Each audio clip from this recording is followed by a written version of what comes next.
Hey folks, Levi here. Welcome. Levi here once again. Can I talk? Sorry. Levi here once again. Welcome back to another video, guys. Hope you enjoyed my TV show collection, part 34, Arrow. And as you know, I've been doing a superhero marathon on my channel, and now I'm on the superhero TV shows. Well, for the Arrowverse. And I'll talk about some more ones, but I'm starting with the Arrowverse. And I am starting with the first one, the first Arrowverse show, that is Arrow, starring Stephen Amell. Yes. Okay, I remember the YouTube channel name. Remember, Leva McNally 983. And when you subscribe to the channel, make sure to click the little bell. It'll notify you. It's notifications. You get personalized. That means you'll know it'll let you know when I upload the next video or review. Or also, you're welcome to share my channel with your friends, family, co-workers. I appreciate that. And anyway, guys, like I said, I'm talking about Arrow, and this video, I'm giving you my thoughts slash favorite episodes of Arrow season one. Now, quick thoughts on this season. I loved Arrow season one. This was great.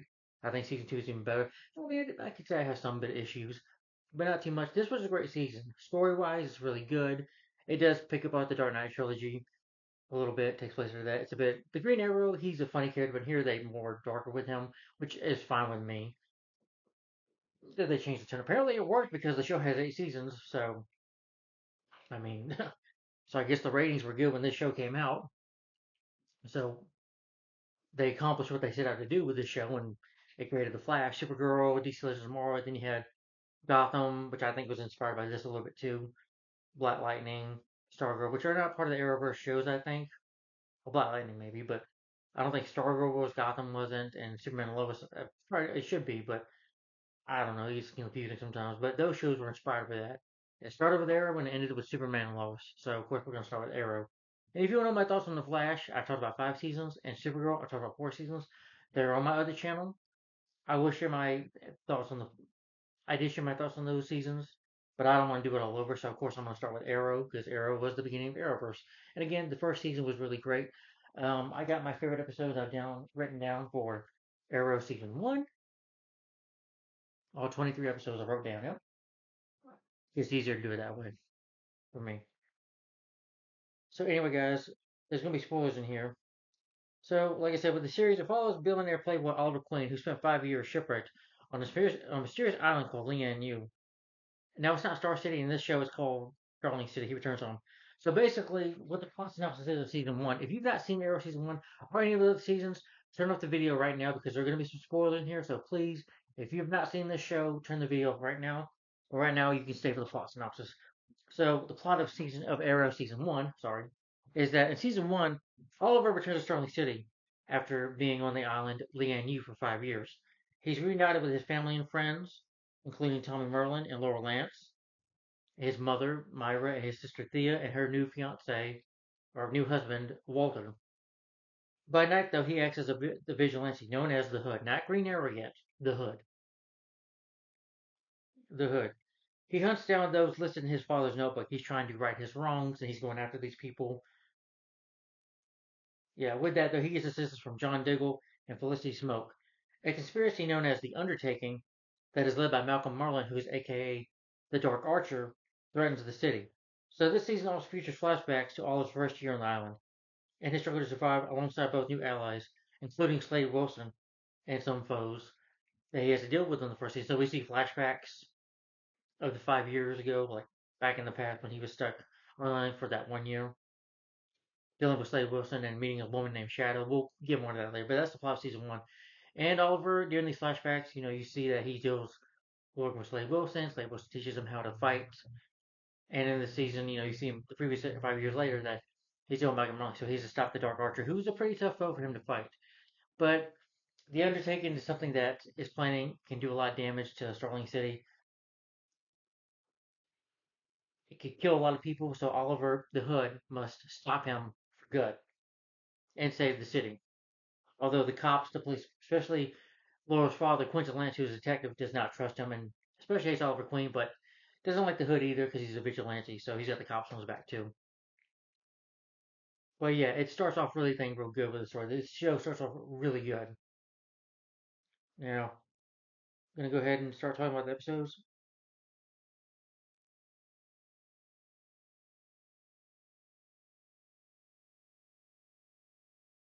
Let's see, with season one, let me go ahead and talk about the pilot. All right, yes, of course. The first one is going to be the pilot, of course. That is the start of it all.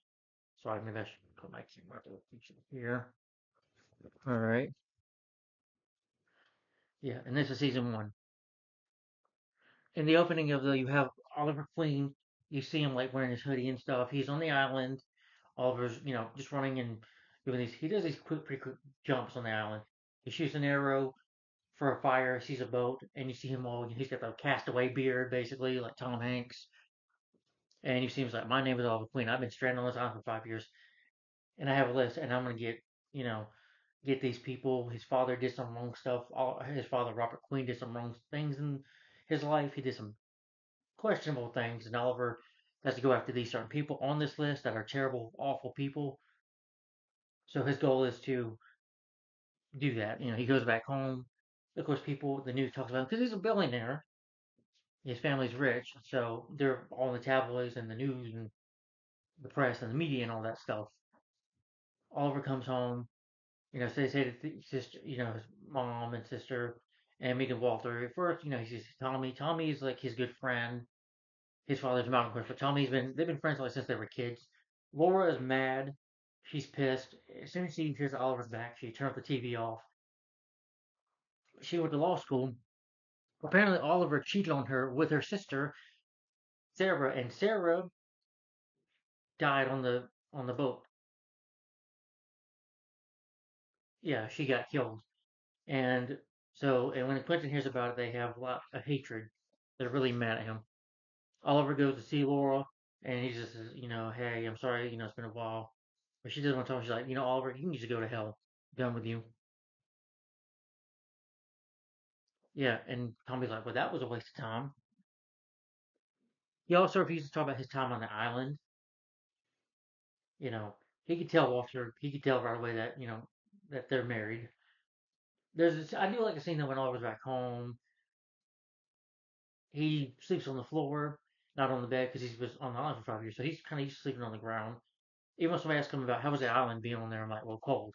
Well, how do you think it was? It wasn't pleasant for him, I'm sure. Um, and I will talk about flashbacks. So it is season one in this show. You do get backwards. You do go back and forth with the present and the past, with him being on the island, Oliver being on the island. And when you see him first I'm sorry, well, his mom tries to wake him up. He's sleeping, like having a nightmare about the island. His mom tries to wake up. Myra tries to wake up. He like attacks her, you know, because of as you say, PTSD. But when you see Oliver on the island first, well, first the ship wrecks, the Queen's Gambit wrecks, and his father is like, you need to right my wrongs. You need to do it right, son. Right my wrongs. Become a better man than I ever was. And then he shoots Robert shoots this other guy. He's like, survive, and then shoots himself in the head. You see him on the island first. He's with his dad's body trying to bury. I guess you can say bury his dad's body. These birds are trying to mess with his dad's body. He's like, back off. Yeah. Yeah. And he's hanging out with Tommy, but they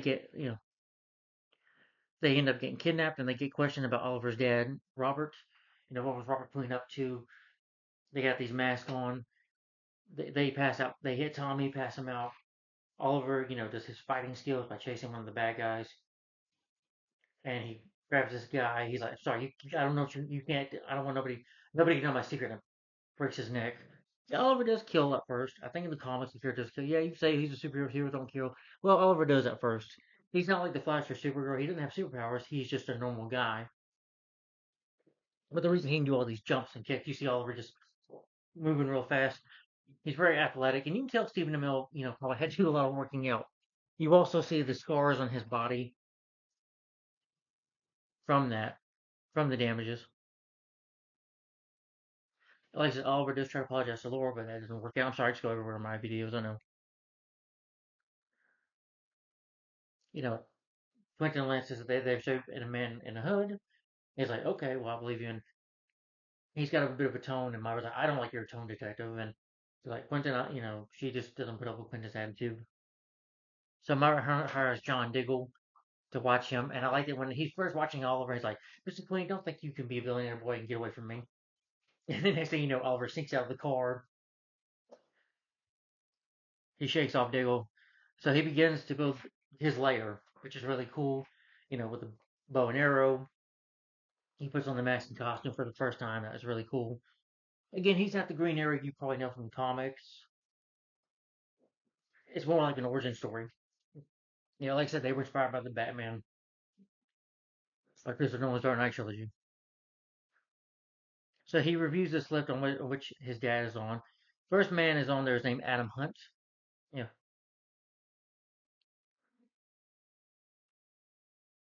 Yeah, Oliver first attacks. His first attack is to shoot some arrows at him, and he puts the fear of God in him. Adam Hunt's like, you're gonna put $40 billion in this account.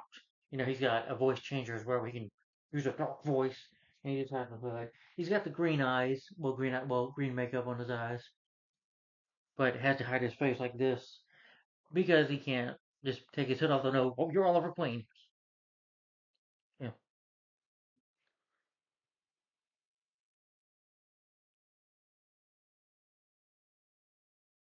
to pay back these residents of the Glades. Tommy throws Oliver a homecoming party. Yeah. Laura tries to apologize. She apologizes. I'm sorry I told you good how I didn't mean that, Oliver. Maybe we could some rekindle a relationship. And he just kind of tells her off just to protect her. But Oliver puts on a kind of an act, says, "Yeah, let's party. Let's have fun." And he figures that Adam Hunt did not send those $40 million out. So you know, he confronts Hunt again. You know, knocks some of his men out, knocks him out included. Might put an arrow in him, but doesn't kill him. But Quentin Lance and his partner try to chase him down, and Oliver's able to, like skyline, zip line almost out of there with an arrow. Again, bow and arrows, he can use it to, use it for like a net. Explosions also can make a listening device out of it, like a radio almost. When he shoots an arrow in the wall, he can hear everything you're saying with it. Then you see Myra, Oliver's mom. She meets with a man who assures her that the police won't discover her connection, so she apparently kidnapped her son because they thought Oliver knew something. Apparently, you find the season she's working with this organization led by Malcolm, and just to see if he knows anything, and he doesn't. But like on the flashback that he's cheating on Laura with the storm. Oh, okay. It just ends with his father shooting himself in the head. Yeah. We see Oliver getting to the island. It was one of the flashbacks. So that was the pilot. Really good start to the show. Really good. Really good start with the story. Yeah. All right. Next is Honor Thy Father. Yeah.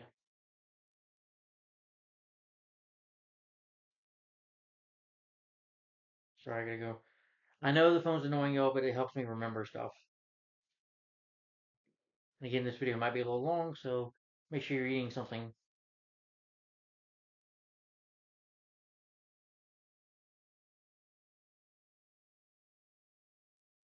Yeah. Then you have the opening of this episode. Oliver just beating the crap out of some guys, and of course he narrates the show as well. He's like, "I'm Oliver Queen. I've been stranded on for 5 years, and I'm going on my father's list. I must become something else. I must become something else." And you see Oliver training. He also trains in his lair, or arrow cave, if you will. It's fun to call it that, but training. You see him doing his workout. I'm like, he beats up some guards. He forces a bad guy to do some good, and Oliver has to go to court to be legally that he's alive now.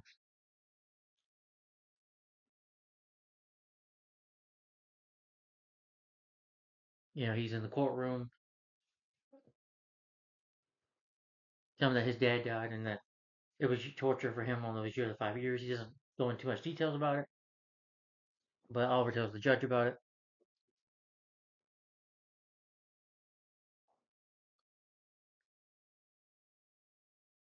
Yeah,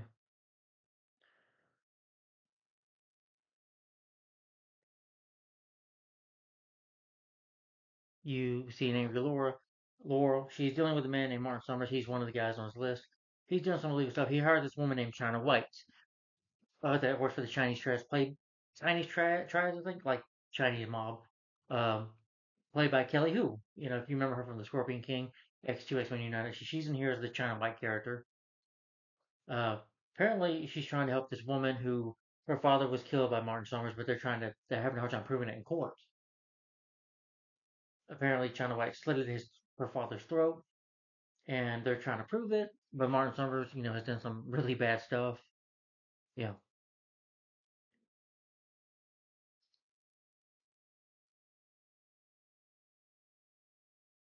and Victor's daughter is Emily, and that's Laura and her friend who are lawyers trying to help her out.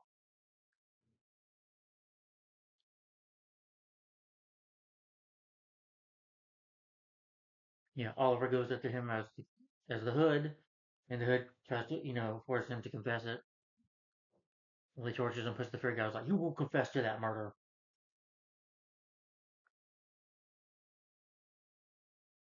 Yeah, because Oliver's ever sneak away from him, and Myra tells to go. I hired you to watch my son. You better do your job right. He's like, "Yes, ma'am, I will." Gets on him about it,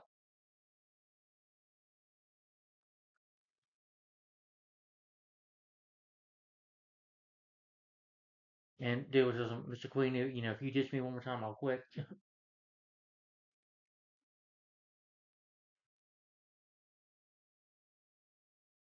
And Thea, after losing her father and brother, you find out Thea, Thea Queen, Thea.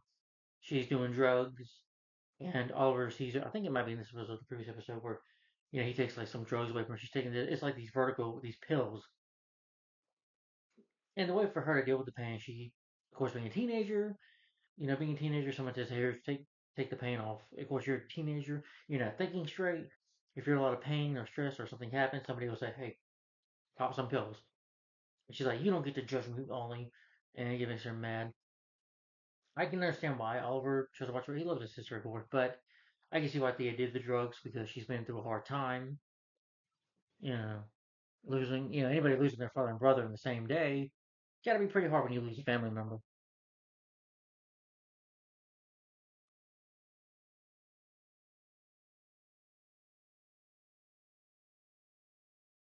Yeah. Gets to the scene where Martin Summers and talks to Quentin. He makes a direct threat to Laurel.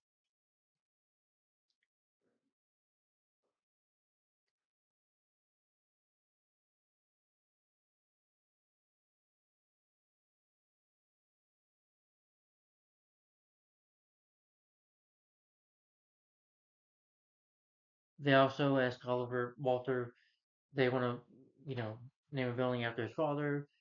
Oliver kind of embarrasses them, but has to put on that Billionaire Playboy act, as you can say. Um, Walter begins to run Queen Consolidated, not Queen Industries, but Consolidated. Yeah, and Walter begins to run the business. Yeah,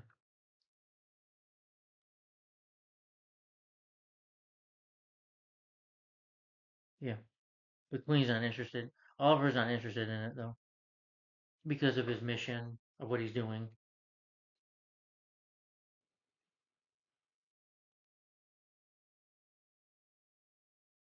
Yeah, you see Oliver after his father shooting himself, he lands on the island in the water, nearly hurting himself. And Oliver, he's like a fish out of the water, being on this island. He's trying to protect his father's body. He ends up getting shot by an arrow by a man named a man named Yao Lin, who takes him to the cave. Oliver sees like the hallucination of his father. He's like, "I told you to survive. I told you, son, to right my wrongs." He's like, Oliver hears a gun, and Oliver's like, "I can't kill myself, father, dad, and I did wrong. I know I did wrong." He's like, "I told you to right my wrongs, Oliver. Survive, survive." You know. So he's got a title of episodes on that father. So he's like, "I know his father's wishes."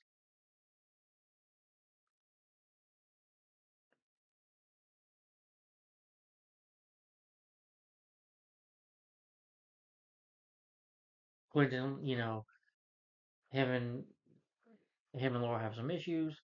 He tells him you're going to custody because of them being so angry with Oliver. There's some issues between the both, and he's also considering maybe forgiving Oliver.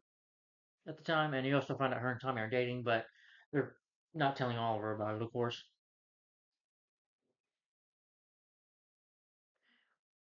Uh, Martin Summers goes to China White. Kelly Hu talks to her about the problem. She's like, well, let's just kill her. Let's just kill.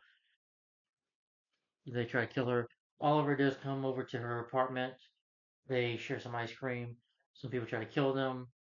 Oliver does like throw a knife at one guy and Quentin is thankful, but Quentin still has that hate for him. Still does not like Oliver. Oliver doesn't ever want to talk about his scars.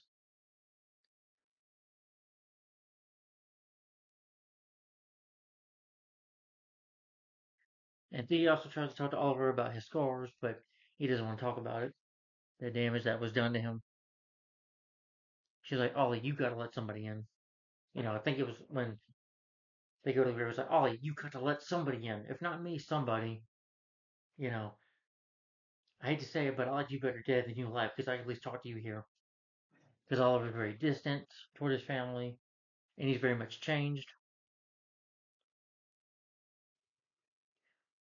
Yeah.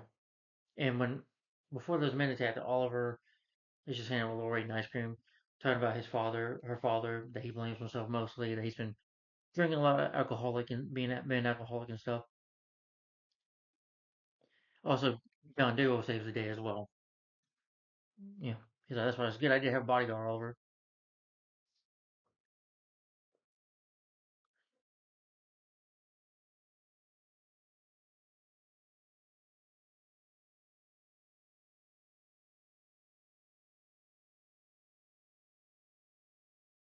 Oliver goes to put on his suit.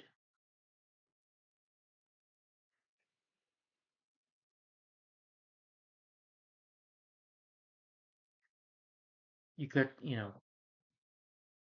tells Laura he doesn't want her involved with Oliver at all. Stay away from this case, but she refuses because she's going to do her job, of course.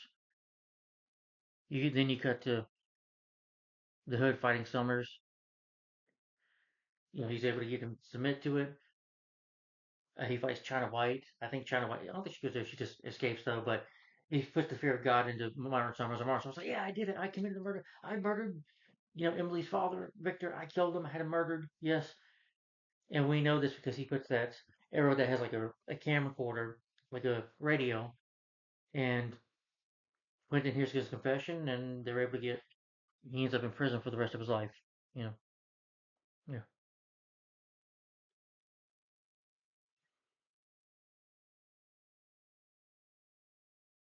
You know. Oliver decides that he needs to be a different person, so he's planning to own a nightclub just as a front to put on a playboy act, making think that everybody think that he's just a playboy. Billionaire playboy who gets drunk, parties a lot, but just to throw people off their scent almost. Kind of like he's acting like Christian Bale from The Dark Knight a little bit when he's Bruce Wayne, just putting on an act.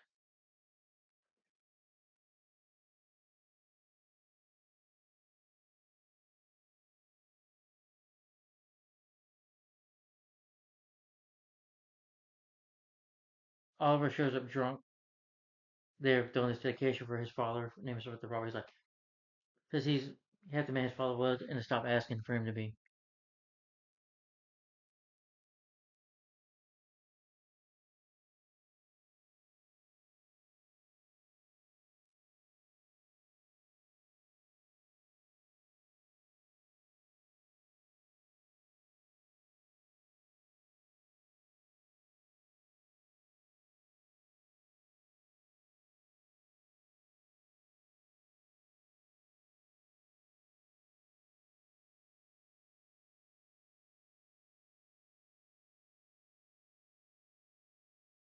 Oliver has some workers moved to his mentor. Now, honor his father, he's got to dishonor his memory, but he is going to right his wrongs. Continue to do that. That's the Hood.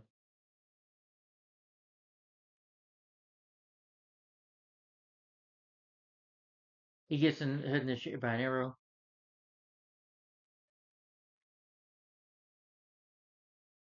Yeah. We just see him get hit by the arrow, and that's the end of the episode. Talk about the flashback to the island. All right, that was Honor Thy Father.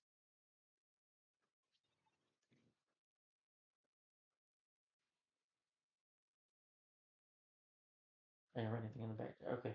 Next episode, favorite episode, and I enjoyed all the episodes by the way, is A Lone Gunman, where we see the character Deadshot. Yeah.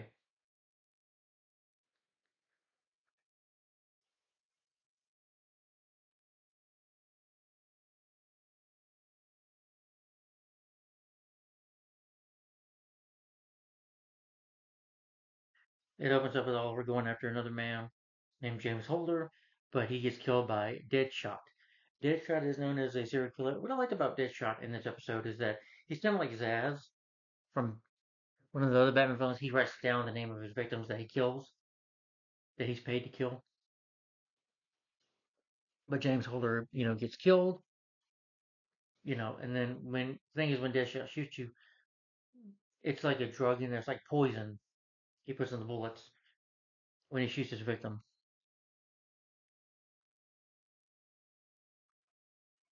At first, the police think, the Hood did it, but they realize he uses arrows, not guns.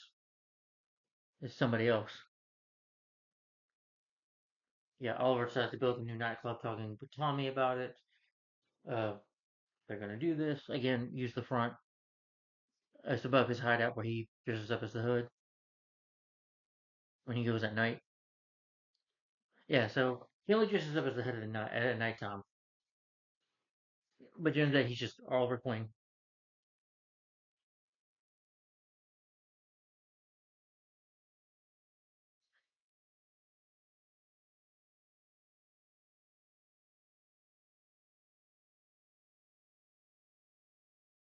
Yeah, well, you have them. Tommy and Oliver go to this party at this nightclub, and he sees Thea doing drugs again. He tells her not to do that. He's like, "Stop telling me to show up." And you just show up after 5 years, tell me how to live my life. Don't do that to me. You've been gone for those years. He's like, "Oh, by the way, worried about something? Your friend Tommy and your ex-girlfriend Laura, they've been screwing each other for 5 years behind your back." Oliver knew when Tommy tries to apologize for it. He's like, "It's okay." You know, Oliver just seems to be chill about it. Because at the time, I think he felt guilty. He knew he cheated. He did Laura wrong. And he could understand why she would probably go for Tommy. You know, he's no reason to be mad about it. Of course, he still somewhat loves Laura, but trying to be the vigilante, the Hood, can't really let her in. You know, the guys, the heroes in the mask, they don't really get the girl, as you can say. You Laura does become suspicious of it. Uh, Oliver tries to go to contact this Russian man. They try to shoot him at first. Oliver can also speak these languages, including Russian, I think. Breaks the guy's leg, I mean, not leg, hand. And he's able to find the contact. He's able to find it as Floyd Lawton, aka Deadshot. He's able to track Floyd down, you know. But and there's a shootout between them. He retrieves his bullet. He analyzes it on his computer, retrieves a bullet-ridden laptop from Floyd. And then you meet, I think we would meet Felicity Smoke, who has a quick sense of humor. We see her work for Walter at first. And Walter has his own agenda too in this. Well, he finds something that Myra's keeping secrets from him, and he's trying to find out why. But for something Felicity does, he's like, I don't want my employees involved in this, learning things about my wife, so don't do that again.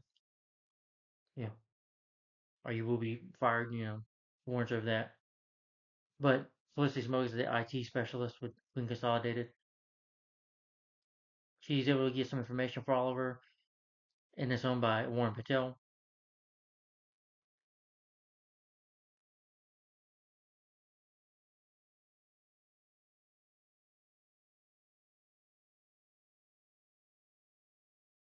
There's these buyers that he's working for. Deadshot's working for a client, gonna kill this guy, and Oliver has to stop him. He manages to shoot. Well, he meets Deadshot, and Deadshot's like, "We're nearly the same." You know what I mean? He's like, "You kill for money, for the pleasure of it. You know, you do it because you enjoy killing. We're nothing alike. I go after bad people or kill people that have done wrong. You know." But Oliver puts an arrow in him, knocks him out. John Doe gets shot, gets poisoned him, so Oliver saves him. And Oliver takes his hoodie off, and he says, "Hey, And the episode ends there. Also, another flashback. The Archer, like I told you, was Yulin, and to help him. After Oliver talks to his father, he also teaches Oliver to eat a bird. He says, he does about eat food. He also teaches Oliver, I don't think it's in this episode, maybe the next, but he teaches Oliver how to shoot an arrow. And Oliver is horrible at it first. As you see him as, the hood, he's really good at it, but in the flashbacks, he was just a billionaire playboy. He doesn't know. He's like a fish out of water, doesn't know what he's doing. He's a weak link. Oliver, before he became the person he was a lazy billionaire playboy who didn't work, didn't have a job, always had his parents take care of his problems, always did stuff illegally, would get drunk or get high, be hanging out with girls, started dating Laurel, he's done some stuff. But in these flashbacks, you see him either get his ass kicked, but they're being chased by these group of men, who you learn is in charge by Edward Fryer. I think Fryer, that's the guy's name, but that was Lone Gunman. So we'll see Deadshot in here as well. So that was Lone Gunman. Now I can review every episode, guys, but it would take a lot longer. All right. And then the next episode favorite is called An Innocent Man.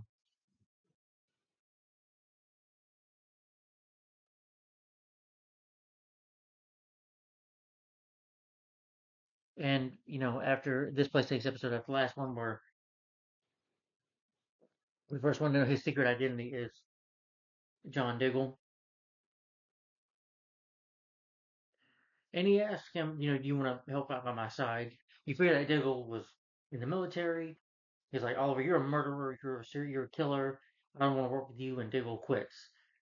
And, I was like, well, John, I could use your help. You're a good man. I could really use you, but he refuses. And they hire this new guy because I forget the new guy's name, but he waits for Oliver. He's like, okay, Mr. Queen, I'll be waiting by the truck. Not the truck, the limousine. And Oliver gets on the motorcycle and takes right off. And he's like, better luck next time, dude. And he's like, eventually this guy quits. But that was funny when Oliver takes on the motorcycle and leaves his new bodyguard, just leaves him out the door. I'm like, that was funny.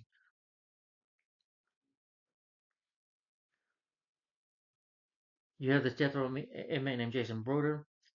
He's accused of killing his wife.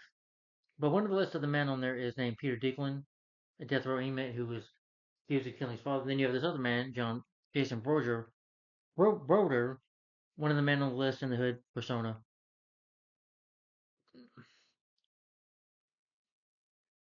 He gets to enlist the help of Laura. He talks to her.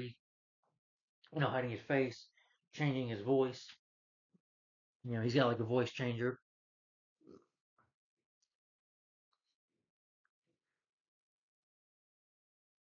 First Laura's like, I don't want you talking to this vigilante. I want you to stay away from him, Laura. And she's like, well, I'm going to work with him because because in her mind, she thinks the vigilante's doing some good. That in this city, he's bringing some justice. He can work outside the law.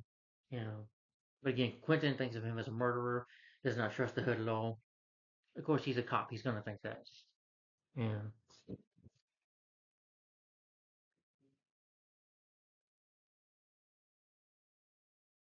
He trusts that they're trying to prove Peter innocent.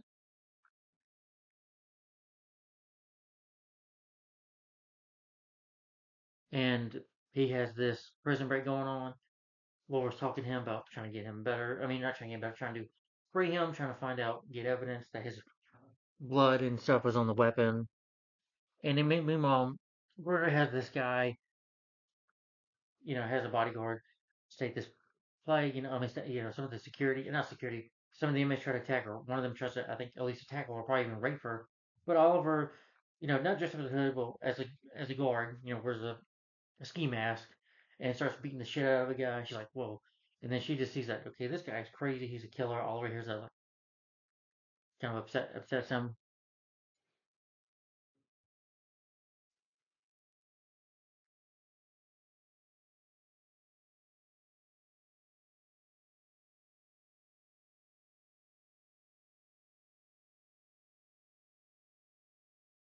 John talks to Diggle. They have Big Billy Burger, and he convinces him to work with him. They have a talk. And you see John's sister-in-law, who was his brother Andy, who was you find out was killed by Deadshot. Of course, him and sister, I forget her name, but he has an interest in John, likes John. But John doesn't want to do that because he doesn't feel like he wants to disrespect his brother by going after his wife. In his mind, that's wrong. Carly, I think Carly was her name. Yeah. And she works there as well.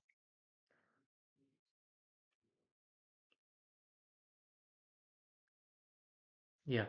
John Diggle becomes the voice of reason for Oliver, kind of like a mentor in a way. Although Oliver has a hard time trusting him at first because his mentor on that island, Loon, betrayed him, so he has a hard time with trusting people. But he learns that he can trust Diggle or Dig, and eventually in the show he will become a hero himself in a costume, mask, well, called Spartan. So,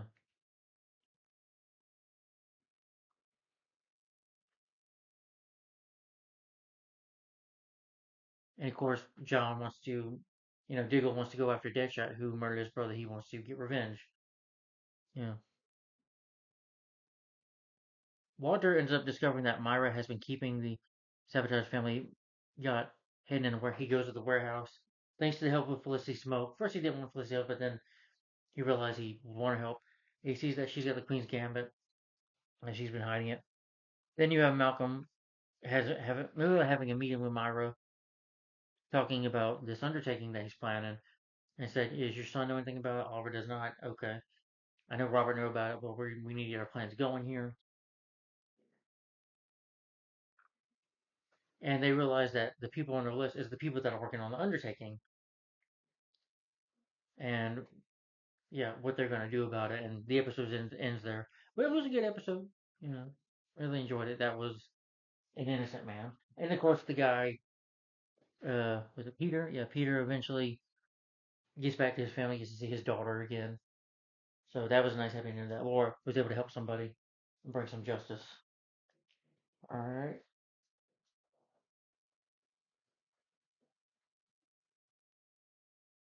another favorite episode is called. The next episode is called Damaged. I'm sorry if I get way ahead of myself sometimes. I just do. Or sometimes I just have a really good memory of stuff. Alright, the episode's called Damaged.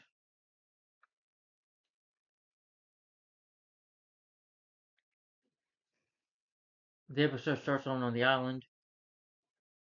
Oliver, UFO, is teaching Oliver how to shoot the arrow.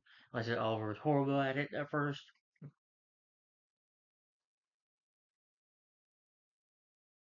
Oliver gets captured by these men.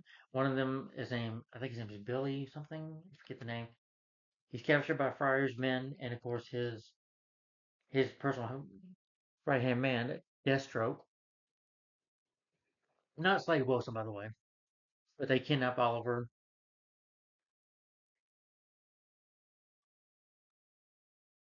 Um, but when Oliver was going, I think it was after Deadshot, when he was going after Deadshot on the first episode, there's a security camera of him grabbing something, and Quentin comes in and is like, "You're under arrest. You got a warrant for your arrest." And they're trying to find out if he's the Hood, find out if he's a murderer. And of course, Laura decides to be his attorney.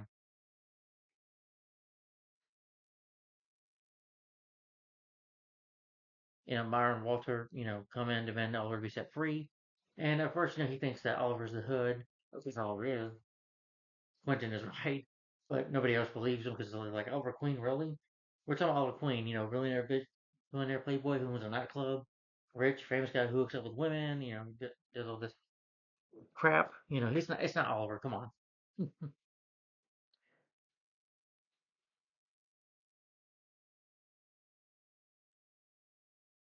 Myra. Well, it's because Myra she pleads to Laura to help her son, to help Oliver.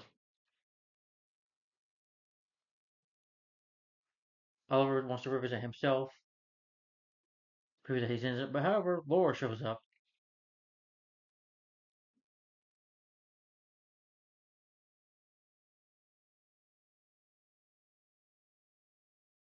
Laura comes in and just that Oliver has been tagged with a GPS bracelet. That means he has to stay home. He can't go anywhere. You know,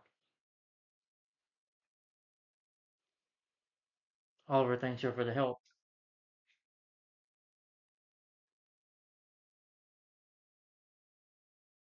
They're trying to say that the hood is making a difference in her mind, even though she might think he's crazy.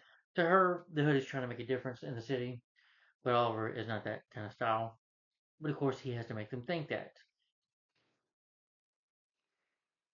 Then back at the oh yeah, I like the Queen Mansion. Very beautiful looking mansion. Looks like an old castle.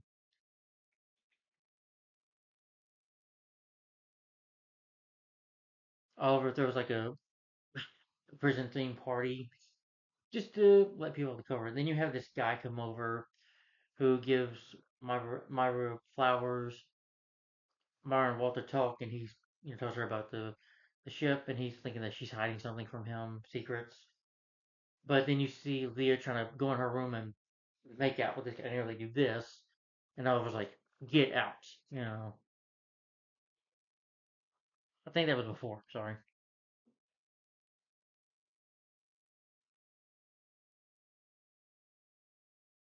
Oliver just throwing a party just to throw him off. The police didn't.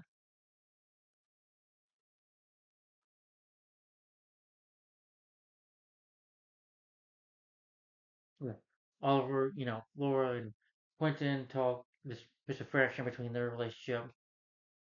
Because again, Quentin has been drinking for many years. Flames Oliver for words like, "Well, Dad, it might have been your fault. Maybe you couldn't stop her, but she chose to go anyway." You know, you can't really say he's guilty because you hate him that much. He may not have done anything. Everybody has a right to a trial. Everybody's innocent to proven guilty, right? Yeah.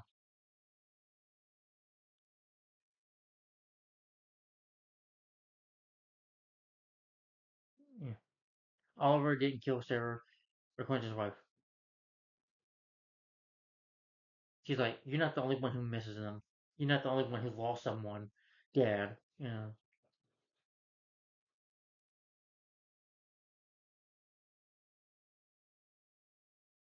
Oliver knew that David could see him, and David, he tells David, "I knew the security camera was there as all part of my plan.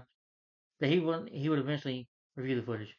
He set the whole thing up to so that he could divert suspicion from himself, since someone would eventually tie the appearance of the hood to Oliver's return to civilization. So he had to set this whole thing up to make it look like he's the hood, but he's not actually the hood. It's confusing at first, but he has set it up to throw him off their scent. You know, kind of like the dog off your scent, if you will.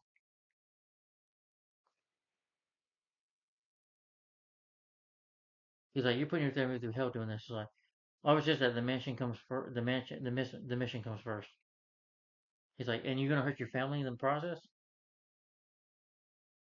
He gets his article named a man named Leo Muller, a German arms dealer who has stolen military weapons, is bringing them to Sterling City. John wonders how Oliver would plan to go after Theo. So to do that, he sends, John wears the hood, the green, the hood suit, and he's got the voice change as well. He can shoot arrows as well. And doing that actually works, and it gets him free.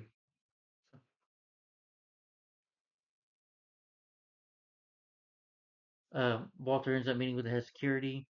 Queen Cassandra tells him of the record assignment for him.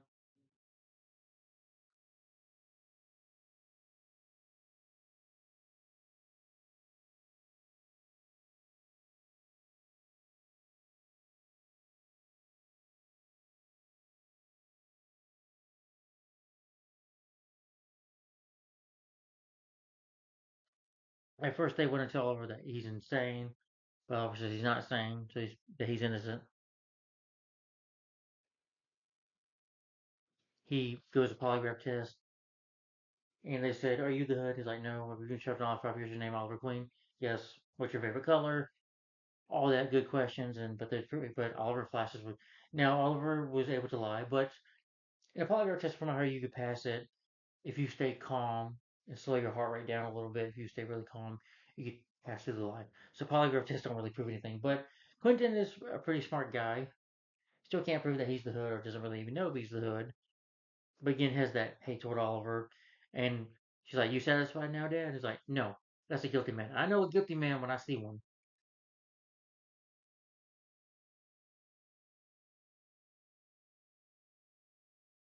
Then you see back to the past. Three men, they take Oliver to a camp They talk to Edward Friars and introduces himself.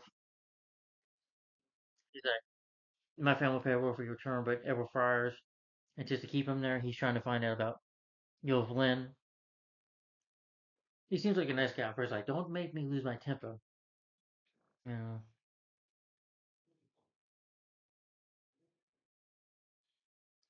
that he shows him the photograph of Yul Lynn. Have you seen this man? He asks Oliver, and Oliver's like, nope. All right. Well, since you haven't seen him, he brings in Deathstroke, his right hand man. Deathstroke comes in, beats crap out Oliver. Eventually, they tie up Oliver, and Deathstroke like his sword and like stabs Oliver around the chest area here, stabs him a couple of times.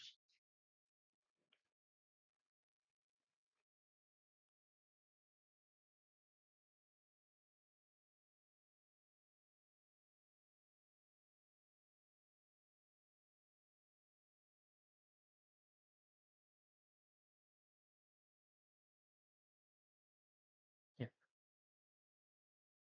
Phoebe is a little suspicious of Oliver Baby being the hood. You know, she's like, well, you bought me this kind of like arrow shape. It was kind of like what arrowhead that he bought her, kind of like a necklace. But he's like, well, that was just in a gift shop I bought for you. He said there's everything will be okay. That he's not a killer. Then Mara goes to see Michael Merlin, who summons her. She tells him that the charges against Oliver are false, but he wonders if there's something that Oliver has to hide. And she's like, my son is not hiding anything.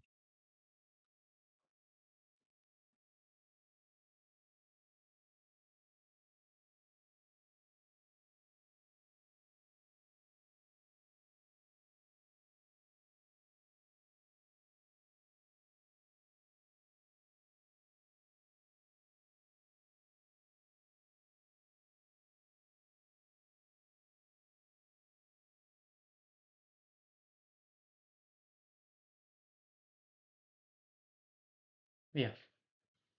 But Laura comes over to the party. He apologizes to her what happened. They almost share a kiss for a moment, but then she realizes he's in a relationship with Tommy. And she sees the scars on him. Yeah.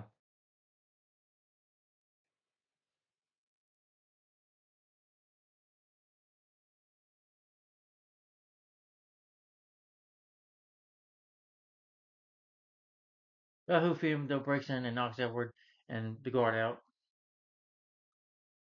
And then him and Yelfin and Deathstroke get into a fight. He takes Oliver out, takes Oliver's safety.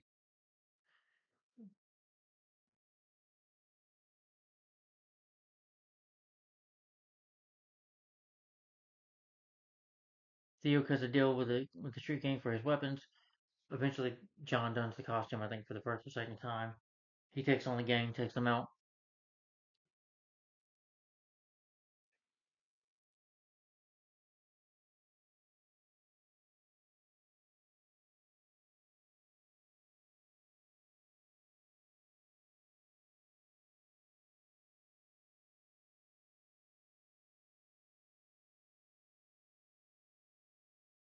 Yeah.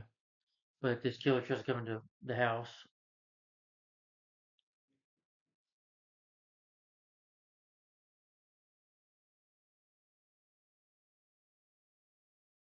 Quentin saves him, though.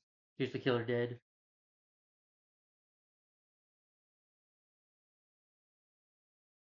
Myra then realizes the killer works for Malcolm.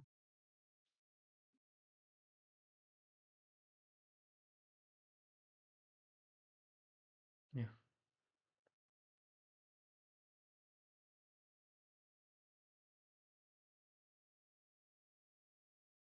Myra then goes to talk to Malcolm saying, why are you targeting my son? What are you trying to kill my son for? He's like, well, your son could have been a threat to our organization. I just had to test and see why, and I know he's not the hood now. I know.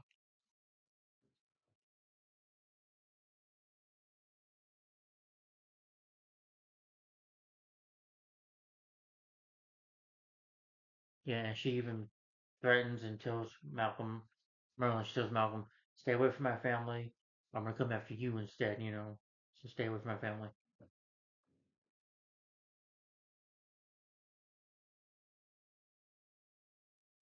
Then Yahoo Phone takes Oliver back to the cave. Mr. He's impressed Oliver didn't turn him in.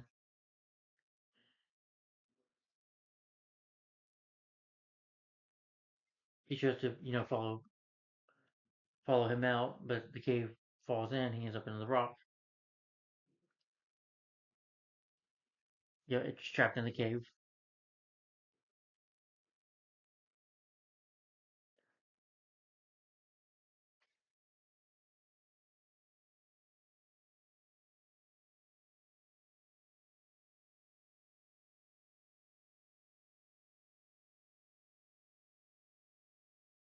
Laura does admit that her and Oliver are so attracted to each other, but nothing can happen. We're seeing her relationship with Tommy. Yeah, but Oliver doesn't want to talk about that. Oliver and John do talk to the hideout. The physicist doesn't keep Laura in the dark. He does best that way. Walter packs up and leaves the manor. He's gonna take a business trip for a while.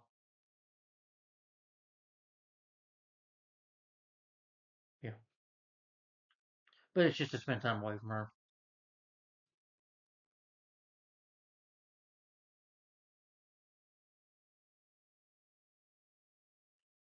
Laura tracks down Quentin, drinking a bar, and takes him home.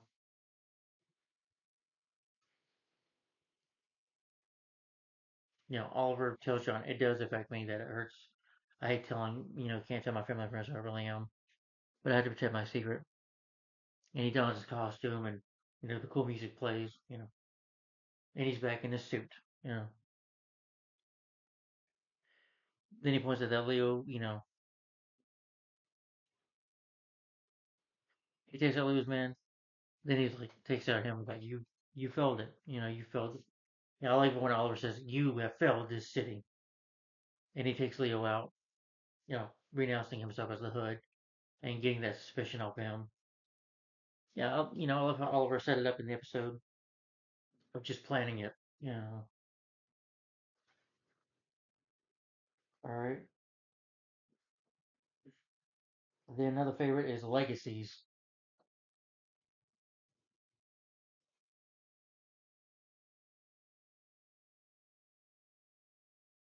This is where we have the Royal Flush Gang. You have these three masked robbers, three men wearing, an ace, king, and a jack. They break into the Sterling Trust Bank. That one of them, shoots dead one of the innocent people was a cop.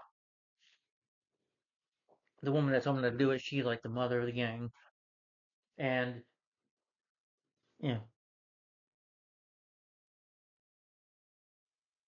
well, because the officer tries to do something stupid, tries to go for his gun, and he gets shot. I'm like, well, maybe if you probably shouldn't do that if you're an armed robber, even if you're a cop or have a gun. Don't try to take on three bad guys. You're gonna get somebody hurt, including yourself.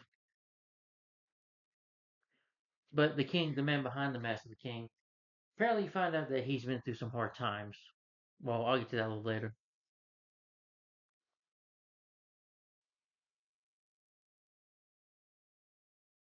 They send all these hunters out with all these king masks on and stuff. They get away pretty smart.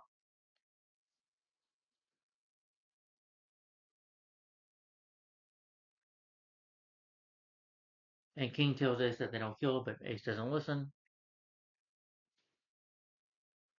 John Oliver, they're sparring at the hideout.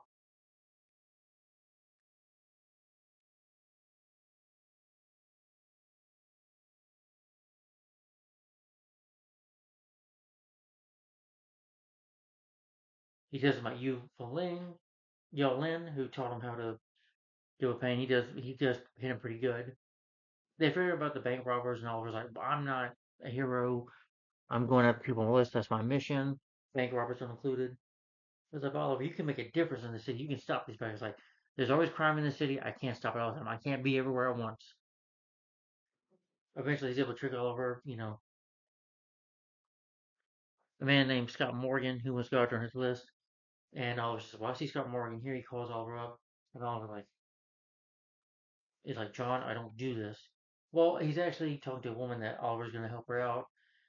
And he's like, I don't start robbers, but he's like, you know what? Let's go. We got some robbers catching. They will smile, knowing that he's going to try to stop the Royal Flush Gang.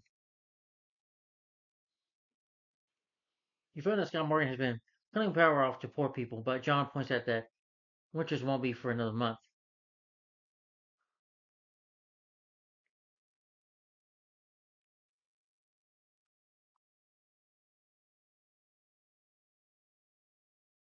Oliver burns a blank page from his father's journey while in the cave. Oh, he hallucinates and he sees Robert's ghost. Again, mentioned it earlier. It wasn't on that father, it was this episode, sorry. Like your father's legacy. Continues his father's legacy by having to dishonor it, but having to right his wrongs. And it's a nice little talk that him and his father, that him and Robert Queen have. Like I say, he tries to tell Oliver to shoot himself. He's like, survive, right my wrongs. It's like, I'll do that, Dad. He's like, Oliver, don't give up so easily. Oliver's ready to give up and die. Yeah. He tells Oliver to keep fighting and, continue his legacy. Yeah.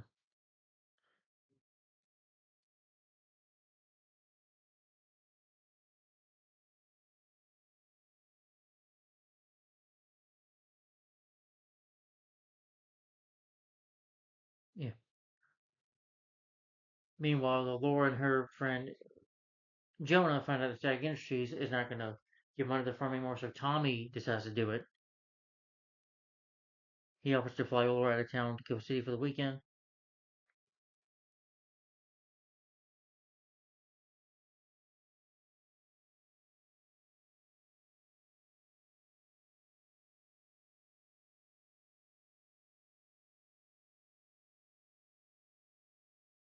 You know,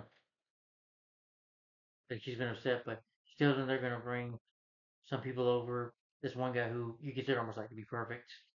At least Oliver sees him that way. And she says, I want you two to be there. And Oliver can't be because he's just up the guards. I mean, the Royal Flush Gang as the hood. Yeah.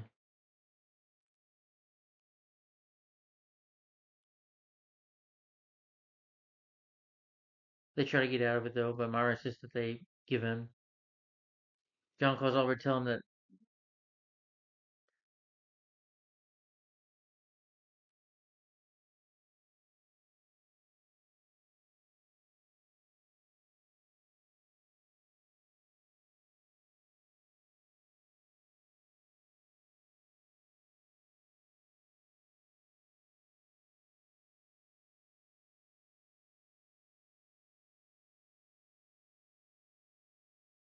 you know, Oliver and Thea, I mean, not Oliver, Tommy and Thea, they hang out for a bit.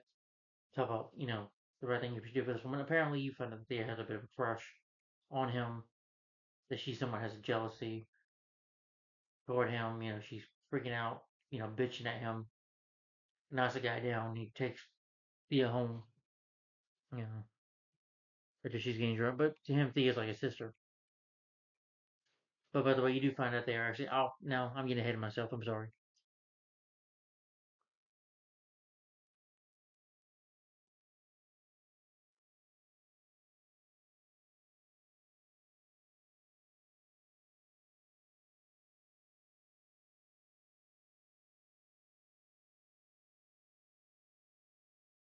They investigate the robbers. That one of them, the one Ace, the one that shot the innocent cop. I mean, the cop. He wears a high school ring. They examine the video.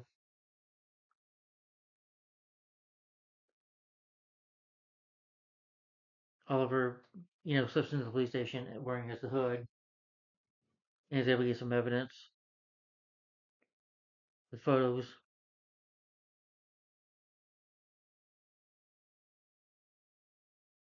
The Merlin Group Global Group Merlin Global Group. Tommy insists that although Laura doesn't agree with that first, Tommy wants to pay their firm, give money to the firm. But she's like, is he just doing this to get into my pants? I'm like, no, he's doing it because Tommy really wants to help her out. Probably see it that way at first. Also, probably get close to Laura.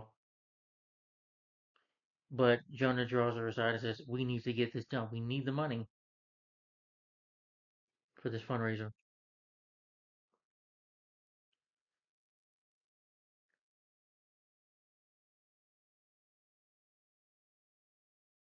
The student's name is Kyle Riston. He disappeared 5 years ago before his senior year.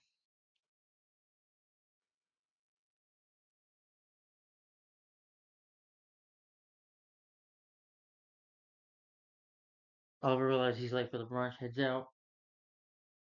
Eventually, he's able to get out of it because John is able to get his attention, call him.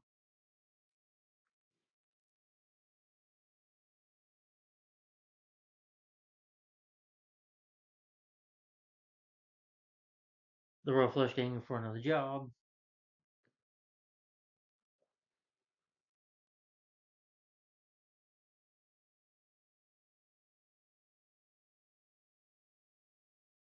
Oliver gives his regards. He's able to sneak it into some measure, like the Royal Flush Gang is robbing the bank.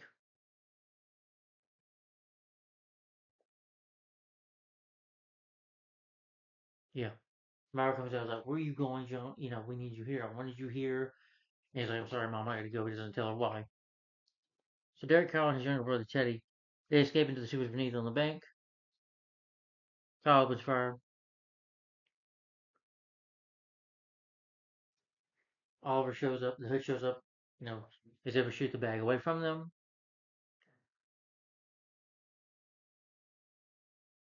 The police spot the Hood, tell him to halt. The Hood shoots out a fuse box to get away from the police because again they consider him a criminal killer. They want to leave for Mexico. This is they won't survive.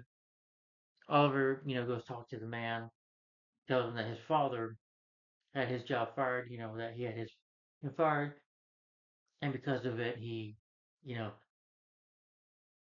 his family lost everything. They lost the money, so they considered robbing banks. But Oliver says you don't have to do that. Oliver just say I'll even give you a job. He puts like a little sneaks like a recorder in his pocket, like a little camcorder to hear what he's saying, like a little radio device. And of course, the man decides not to change his mind, so Oliver has to go after them. Oliver and John meet with Felicity Smoke. Asks her to do a background check on Derek. She confirms that Derek did work at Queen Industries Inc. for 15 years. Robert Quinn closed it in 2007 as production was meant to go to China. Derek was a foreman at the factory. His father made sure he didn't have to pay several taxes to the employees, so he didn't pay some of the employees. He just up and fires people like see you. And it was really wrong for his father. Like I said, Robert Quinn wasn't perfect. He did some things. Yeah, yeah.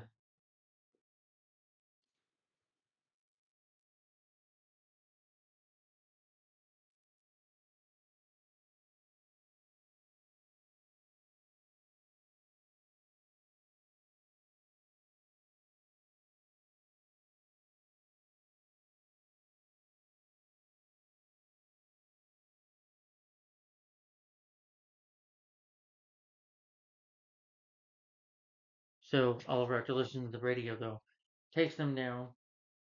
Uh, you know, and if Derek gets shot, and he's like, "My son, I don't want to be like me," and he dies, and he's like, "I know." Oliver takes his hood off, shows him his face. Kind of feeling sad for the guy.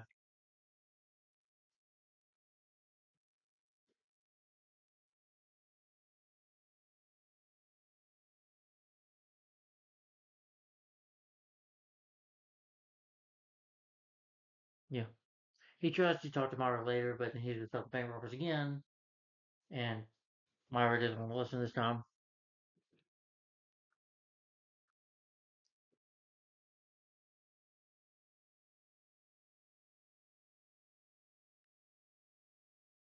Yeah. But Oliver, the hood tells one of the guards to go call the cops, go call the cops. You know, for anyone who shoots, he shoots, shoots an arrow at one of the cops. Well, get a gun out of his hand, or one of the bad guys. Sorry.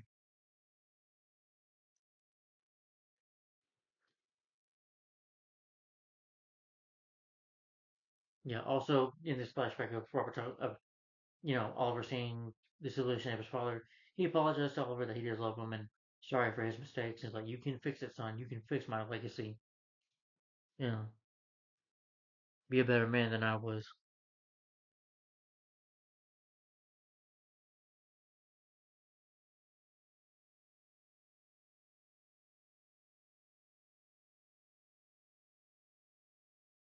Oliver does feel guilty.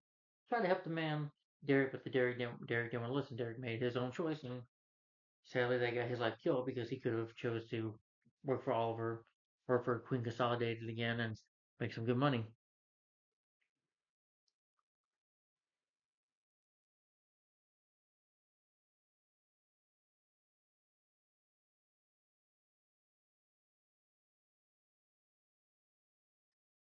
Oliver does promise his father that he'll live up to his responsibility of this.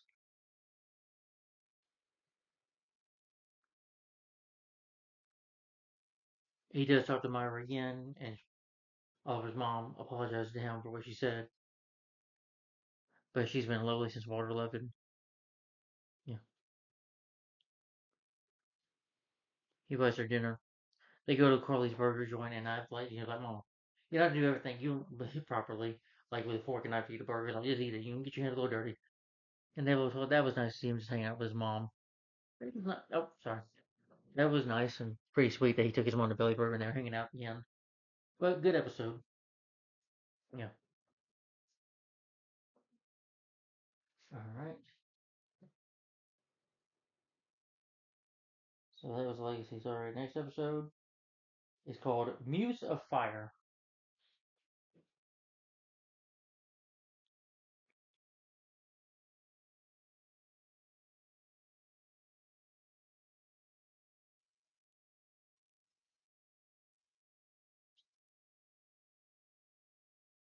Oh,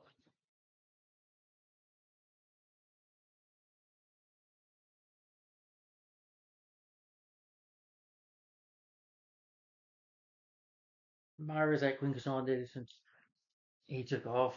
She's been doing some work there for a little bit. And they're supposed to, she reminds Oliver, Oliver goes on a motorcycle and this guy named Paul Pabini, but they want to go over the building, but then they start, this person on a motorcycle in a helmet that they don't see starts shooting at them. Myra doesn't get, she nearly gets hurt, but the guy that she's with, not with, talking to, gets shot and dead. Oliver, just runs. They said he get a license. He tells Theo a little later he get a license plate, but he actually is able to find out who it is. Almost find out who it is. Tries to.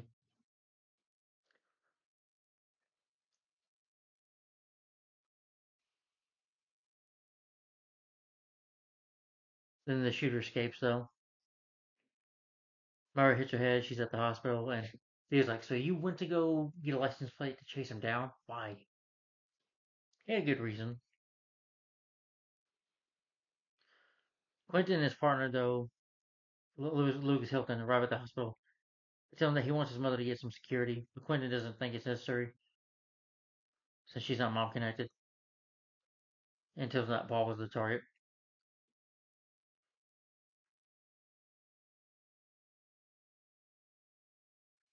Yeah. Laura and Tommy try to officially go on a date, you know, talk about, expanding their relationship, that they don't really have to hide it no more. Oliver trains at the hideout. He tells Oliver to take some time off, but Oliver refuses and, of course, wants to continue with his list. For a man named Frank Bertolini, who is part of the mob, you know, he's the CEO of a major construction company, but he's a major player in Sterling City, the Sterling City's mafia. Oliver wants to go undercover and get close to Frank, so he goes to himself, as himself as Oliver Queen, shows up unannounced just to have a meeting, talk with Frank about making a business deal. All of a sudden, he meets his daughter, Elena,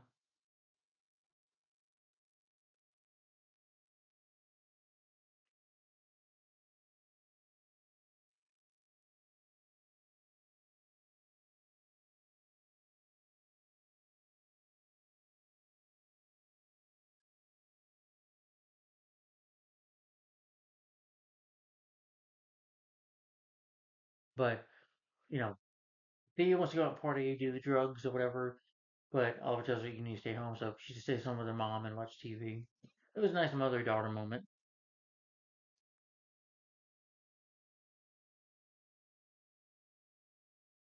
And Tommy comes over to talk about Laura, but he's like, wish you the best of luck.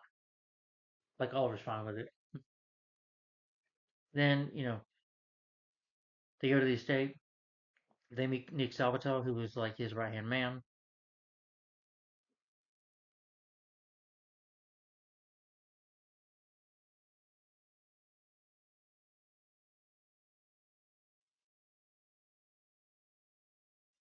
Yeah. He talks about Oliver's like, my brother's been a jerk lately. Why is he all that? Well, she's like, well, he was on island for 5 years, so that changed him for a good while. Yeah. Yeah. Oliver meets Helena. Yeah. They, they even go on a date. Well, just go to eat, talk about the business deal.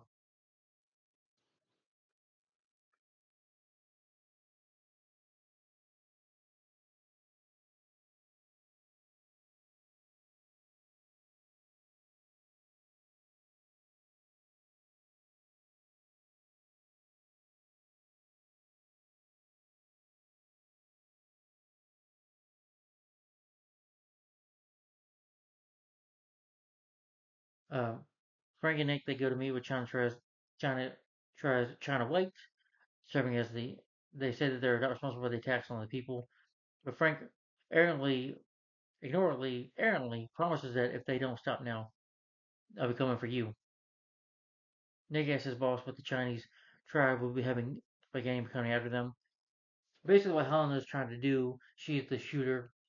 She even apologizes for shooting at his mom, Oliver's mom. But she's trying to start a war between the Chinese tribes and her father. So, but she has a reason though.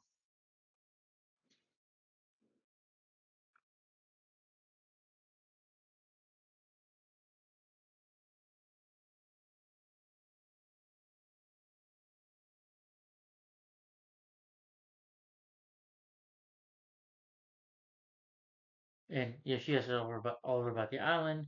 He's like, "At the time, did you feel free there? It was like being free. Just having a conversation." Tommy and Laura go to an Indian restaurant for dinner. Then the waiter returns saying that Tommy's credit card doesn't work. Apparently, Malcolm had cut him off. I took his money away. He talks to his dad about it. He's like, well, you gotta learn a lesson, son. I can't always do this for you. You need to get a job. So, you're done. You know, yeah.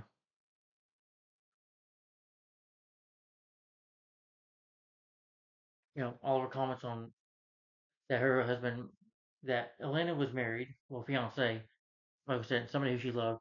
He was actually killed by Nick, her father's right hand man. Her father had Nick killed. Apparently, there was some information on this computer about her father's business dealings illegally that she had, but they mistaked it for that her husband, her late husband, Michael, had it. So Nick kills him.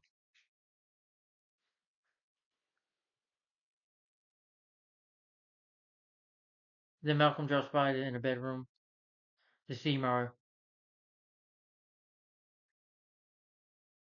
She, just to visit her about things, anything has changed like they've not, because he told her to stay away from him, and Malcolm is doing that.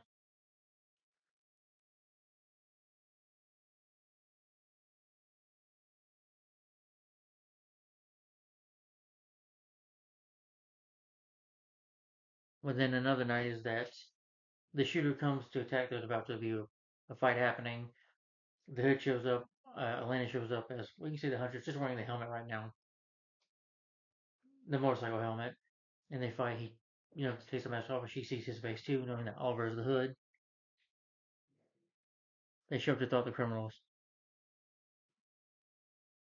Nick escapes the hood and the Huntress, ending up fighting each other.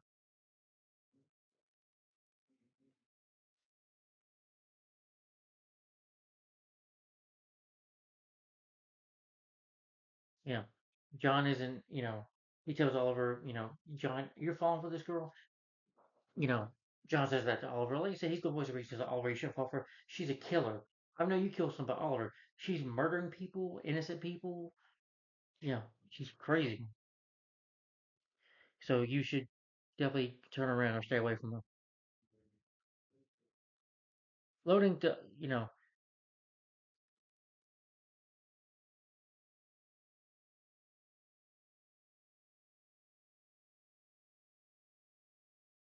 Quentin finds out this, finds a camera, tells him that Helena Tells Oliver to stay away from Helena. She's bad business. Her family not good people.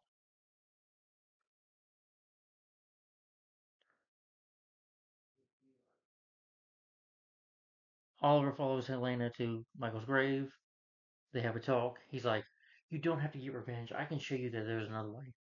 You know. Then Oliver and Elena they get attacked by Nick. Well, they grab Elena, take them to this warehouse, gonna torture them, and eventually they break out. They fight them. Elena kills Nick, and she says before killing Nick, "No, I'm sorry, but nobody can know my secret." Breaks his neck, and Oliver sees that and sees that. I think Oliver, from his point of view, he's like, "I could become this. I could become Elena. I could become a killer." She's almost like his Batman. She's like Catwoman to his Batman, if you will. Now, he does have feelings for Elena, and Elena's attractive. Don't get me wrong, but she's so heavily damaged and so scarred a long time ago. She's Bolton, or like Andrea Beaumont was in Batman Mask of the Phantasm, that they're not afraid to kill when they can't change that mind. But when she says that, where's the thing that eats up at Oliver, knowing that he could become that, and he probably says that he doesn't need to kill anymore. Well, Oliver has, of course, even though he doesn't, even though he's done it himself. I think this experience with Elena, he's trying to stop doing that, knowing he become a murderer himself. But Nate gets killed. Her plan is to have revenge on her father. Michael was also an informant for the API.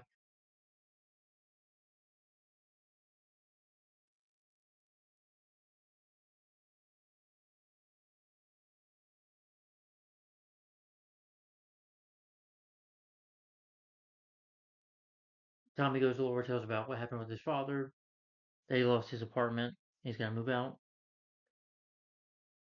Walter arrives back in town and shows up on our side just to say hey to her. She apologizes to her for leaving her for that bit. He does apologize to Alfred, chewing him out.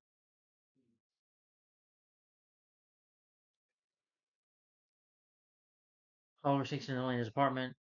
She figures out she knows that he's the Hood, and they start making out, eventually make love. And the episode, ends there. That mutes the fire. So, come on, Pam. Sorry. All right, then the next episode is Vendetta.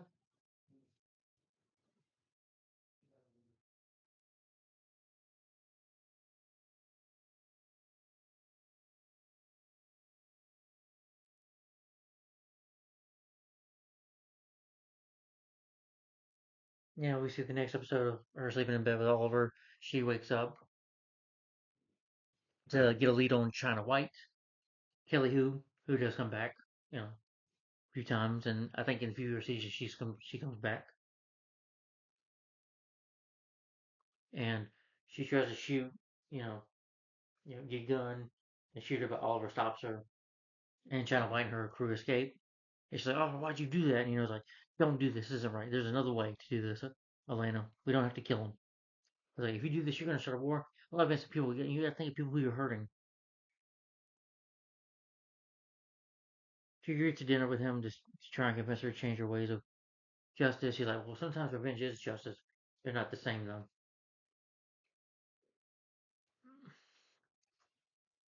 And she lets us know, "I'm not interested in having a relationship with you or anybody." He tries to tell, that Elena saw her. She can't be saved. This girl has been gone a long time. If you meet up with her again, she's gonna make things worse.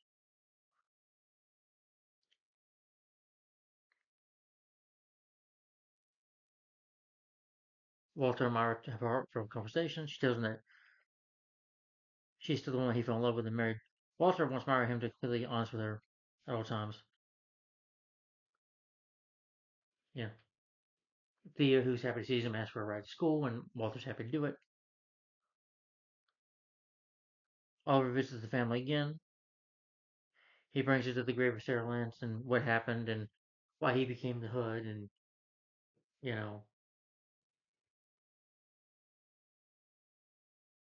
He's like, if so he decides to help her out. He brings her to the lair, gives her, we see her with a mask, and even though she can't shoot her, he gives her like an arrow gun, which is real cool. And they go after some of Berlin's men. They attack them down, and they fight together.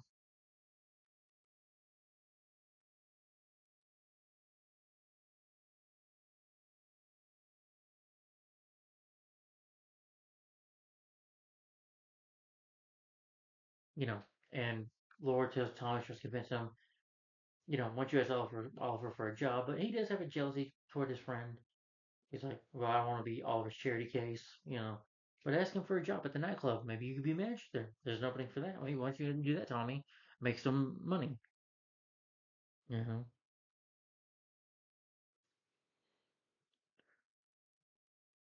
Then at Queen's Consolidated, Felicity informs Walter of more information she has found his wife.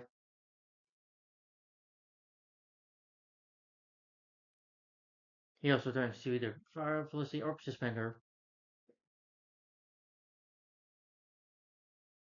The crossbow, like a gun, basically.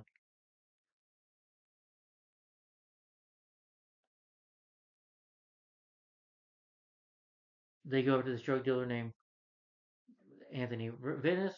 They take him down, like, see, justice can still be done here. This is the way you do it. Send these people to jail. We get enough evidence on your father. He'll go away for life.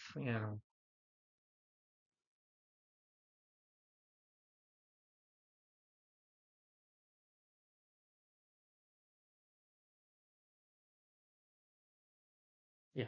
They know that her father's business down. She's happy, but still deep down wants to kill her father for revenge.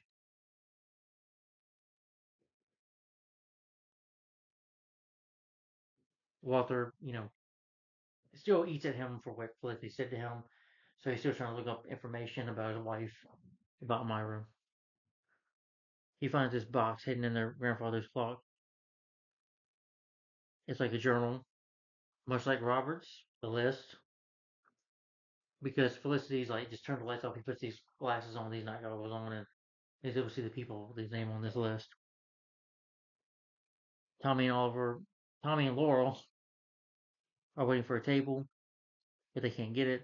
Eventually, not China, Oliver and Helena come over. They have dinner with them, and there's some things said that upset some people, especially Laura. And Tommy gets mad at Laura about asking him for a job, embarrasses him, I guess you can say. He doesn't want to be his poster child or charity case, if you will. And Elena could tell that him and Laura still deep down have feelings for each other or attracted to one another.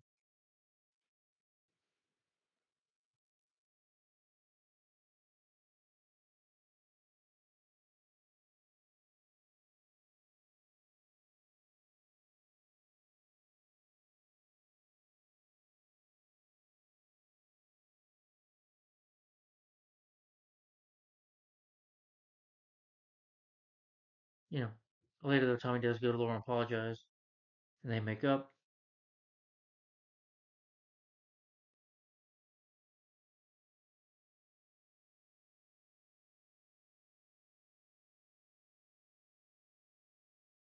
But Helena goes off her own. She murders the Chinese triad, the leader of the Chinese triads, and basically starts a war. And China White believes that Frank Bernelli, Tom's father, did this.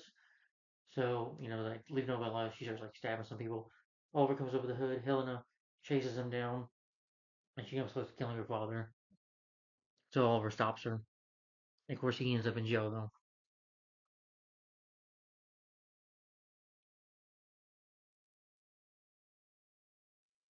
Walter, no longer able to keep his curiosity, and talks to Felicity again, asks her to investigate the journal.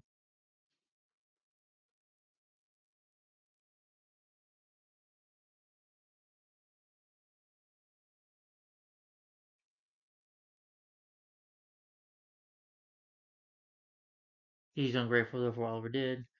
He's like, "Your father's going to jail for a long time. Do you understand that?" But he gets mad and just walks off on Oliver. Yeah. That night, though, Tommy visits Oliver to apologize, tell him about his situation. When Oliver offers him trust fund, and he wants to get an actual job.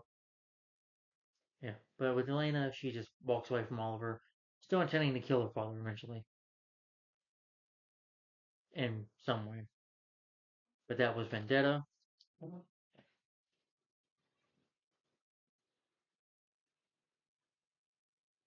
the next episode is Year's End. Yeah. Well, I don't think we get enough flashbacks on that one in this episode. No. Next episode is Year's End. I know, folks. One video I said. Yep.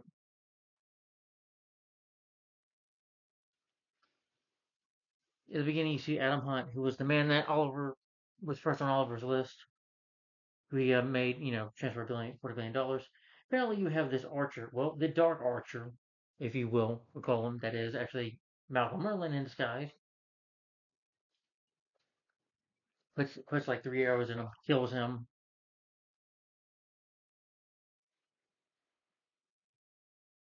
and of course, Quentin instead was able to realize that this was not the Hood.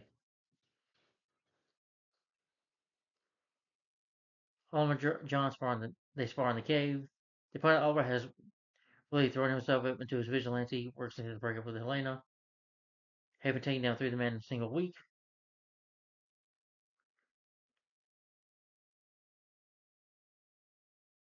Oliver's like, well, there was no Christmas on the island. And you find out that the Queen's Mom, they really don't celebrate Christmas after Robert and Oliver disappear for those years, 5 years. They don't celebrate. Oliver wants to throw a party. Walter even agrees with. They agree with it. You know,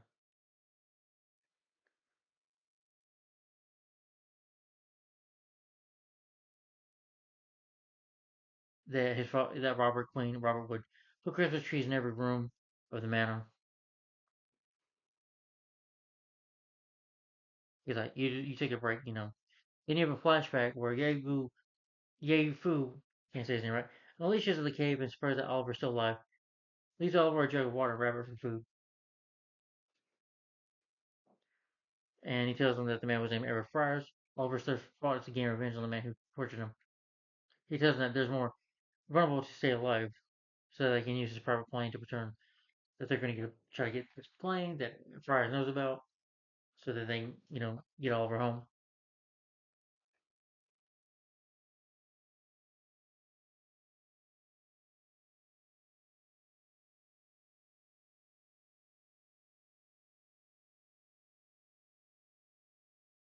There's a Christmas party, including Malcolm Merlin and some associates of theirs, I guess, are having a party. And I do like what Malcolm says. Well, we'll call the guy Green Arrow.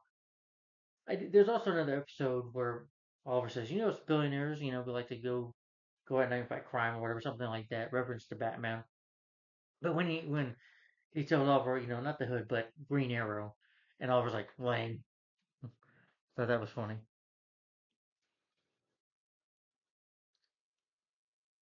They discuss about the Hood, but Malcolm says the crime rate has gone down in 5 years because of vigilante, the Hood.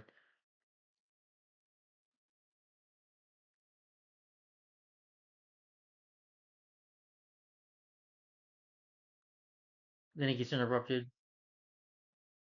He gets a call from Felicity, takes it in the other room, tells him that 7 of the men on the list have been taken down by the Hood.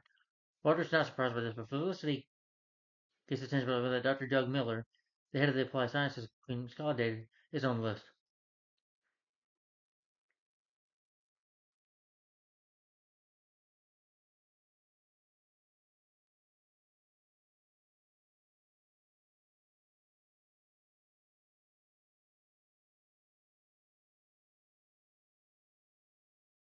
Quentin meets Brian at Abbott's apartment.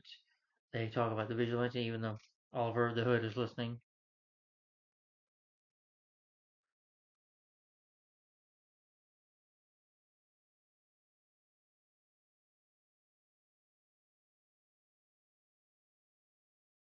They try to, go through the arrow. They work out who Oliver points out the placing of the 3 arrows in Adam's chest. Figures that the killer is an expert archer. He figures out she used costume arrows that can be traced and tells John that they'll get one for the police.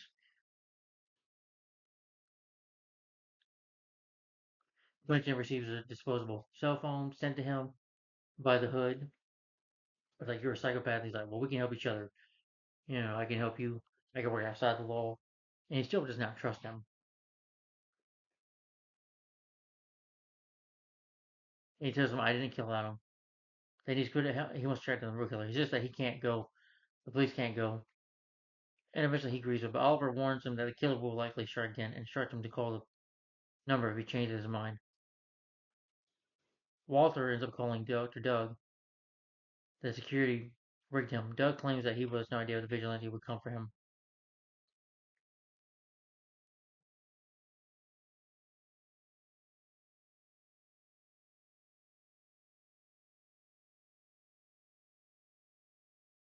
Oh, it's the guy Shane that she met at the party that she was hooking up with Oliver to relieve. Sorry. But Shane tries to interrupt them during their eating. They're talking about Christmas.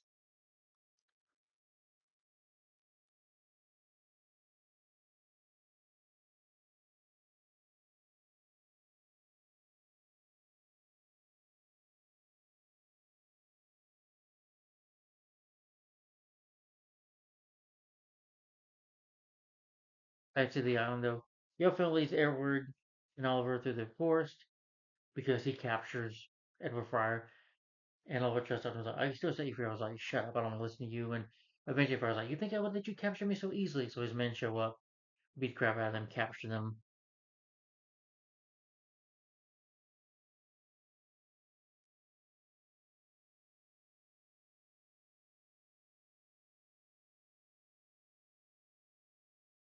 Myra meets Malcolm at a secret location because that Doug reported to him, knowing that Walter knows more about the list. And Myra even tries to go to Walter about this list and tells him just stay away. You're getting yourself in trouble. Just avoid this.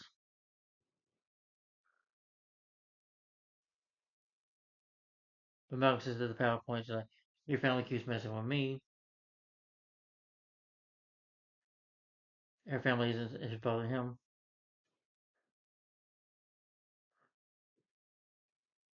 Myra says she'll handle it.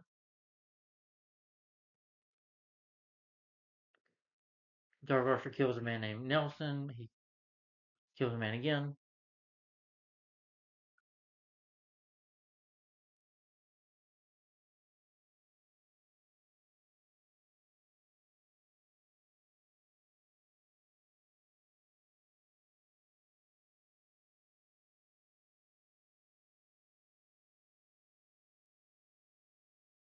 Brian takes the Quentin off the case.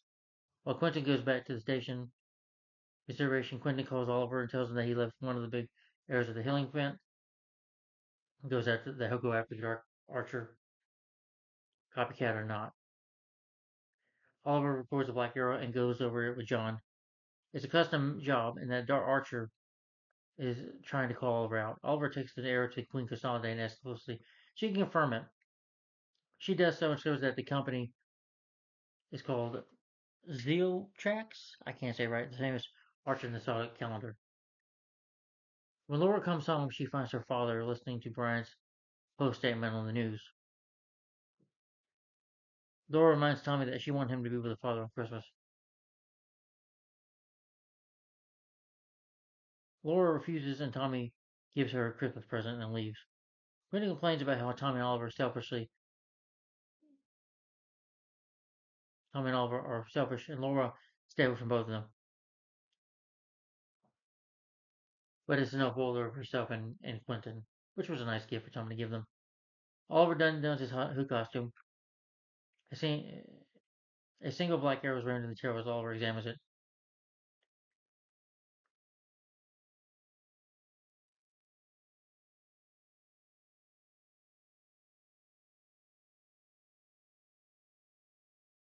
Thea goes off with Shane, like Oliver finds her in there with Shane.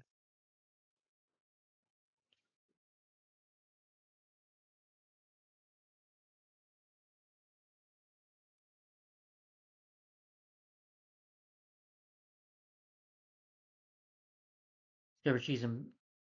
Oh,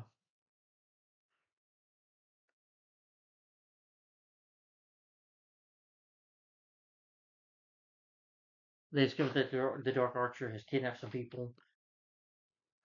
Just draw the hood out, and it works. They read the statement about killing them because he wants hostages every hour unless the hood shows up himself. And of course, Oliver does. The hood does. Yoko tells Edward that back in the island, back to the flashback of the island, tells Trippers instruct them to bring back the plane. Do you not think convenient to capture them so easily? As Billy Wintergreen draws his ninjutsu, Yo enrages in a combat while Oliver draws the gunman away. Oliver manages to lose the gunman, but Wington overpowers Yo. They force surrender as more troops arrive. Excuse me. The police seize the hood.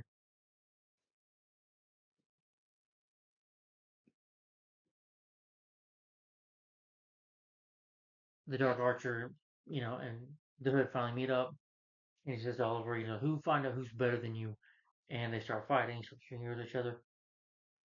Oliver tries to jump on the roof to fight him, but he stabs Oliver. Well, he's Oliver three times in the leg and in the back, and gives him a pretty good ass whooping. Kicks his ass, knocks him down, nearly kills Oliver, beats the crap out of him.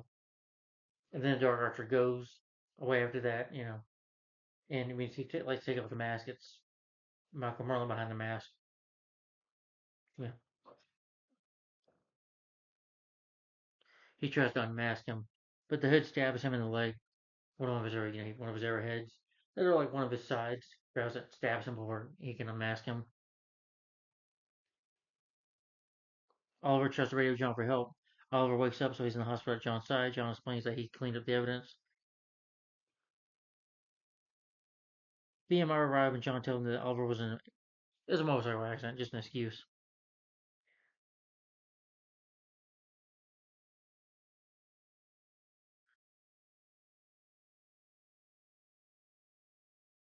And you find out that Walter in this episode gets abducted. Well, he's in the elevator, he gets like a shot, and Malcolm mentioned that the Tempest organization is only 6 months away from rebuilding the states of their dreams. The undertaking. Myra realizes that Malcolm feels nothing plans will cost thousands of people their lives. Malcolm tells her that it will feel a sense of accomplishment, and Walter will return when it's over. Oliver admits to John in the hospital room he almost didn't win the fight, and he left the Dark Archer to live. But John reminds him that he saved 5 lives. He forgets that Oliver will be captured.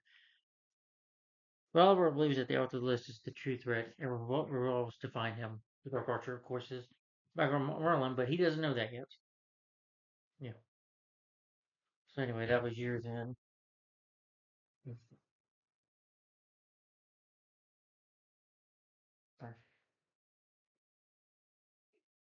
Okay, next episode, guys, is Burned.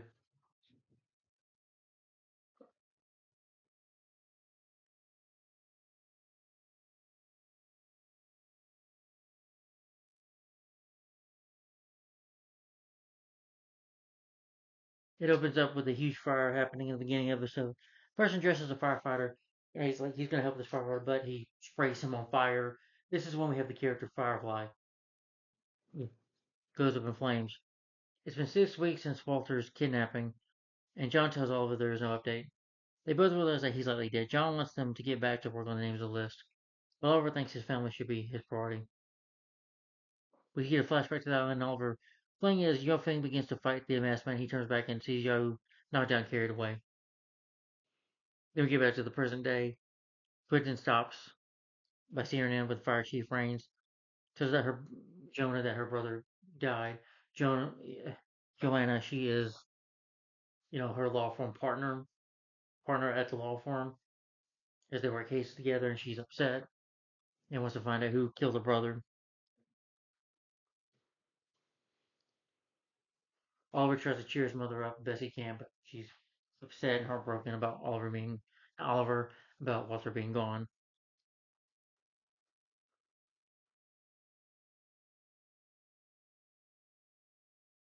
Oliver and Thea they swap Walter's stories, saying that he just has a midlife crisis.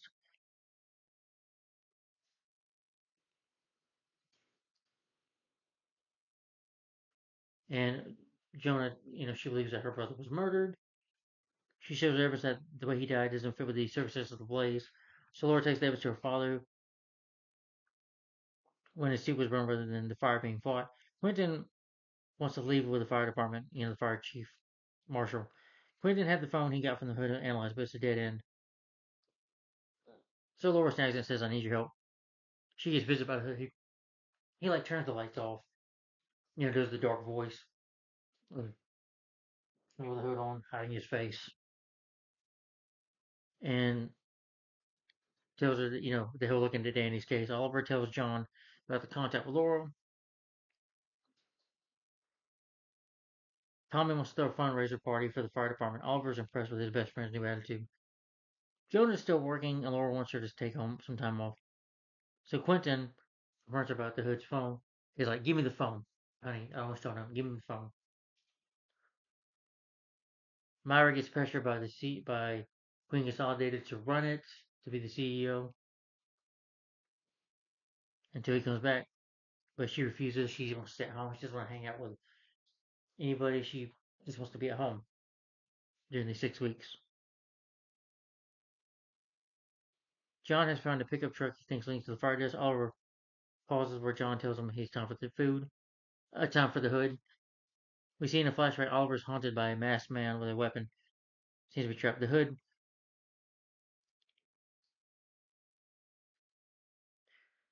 arrives at the scene of the fire just after Killer tells the firefighter kills another firefighter. He knows that it's like a firefly tattoo. Another island flashback though, Oliver tries to attack the masked man. Ends up rolling down a hill in a stream. Oliver fights the man. He probably kills the man, but falls in the water, but doesn't die. Oliver calls Laura then as the vigilante. He tells that the vehicle about a certain tattoo and score. John isn't happy about Oliver let Laura battle the killer.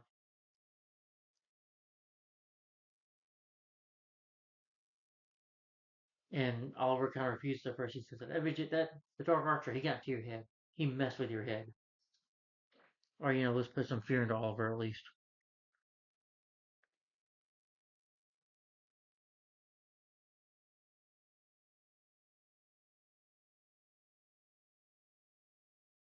Laura speaks with the fire chief. The firehouse that the Firefly tattoos. These men have been killed in these past 6 weeks. Then they find out about Garfield Lens, who died 2 years earlier in a famous building fire at these towers, which claimed the lives of dozens of civilians and 6 firefighters. And he couldn't save Garfield Lens, and Garfield Lens is, it's the Firefly, and he's heavily scarred in the face, and he's up for revenge. Laura calls the Hood's phone, tells him that to did, and he says, it's my turn. Oliver wakes up, in another flashback after the man he fought with in the mask is dead. Theo wants to get her mom in the house.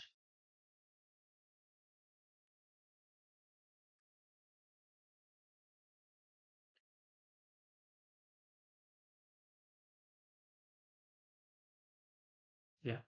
Oliver felt like at the island he had nothing to worry about. Or, dealing with death, after that experience on the island. But I guess Dark Archer beat him up so badly that it messed in his head.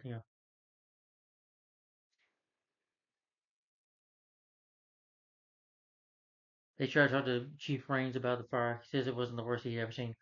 Garfield begged him to spin his unit back in, but he wouldn't do it. So Rains doesn't think Garfield could have survived the fire. At the exact moment Garfield shows up, you know, he's like, "You get my revenge. I'm gonna get revenge on you. Tries to kill him." Eventually, Oliver is able to shoot him with it. His able to shoot him there. He's like, "You'll need to do this." He's like, "Well, I'm finished." Then he jumps into the Garfield Lens jumps into the fire and burns himself, kills himself. But with that, they get to solve the murder Jonas case. You know, even though the Hood offered to get him help, Oliver offered to get him help, but he refuses. So people claim the vigilante is a hero, though Myra's taking over seat. She gets better, so she needs to take over the suit. Jonah takes a leave of absence for a while. Gives Laura her brother's badge.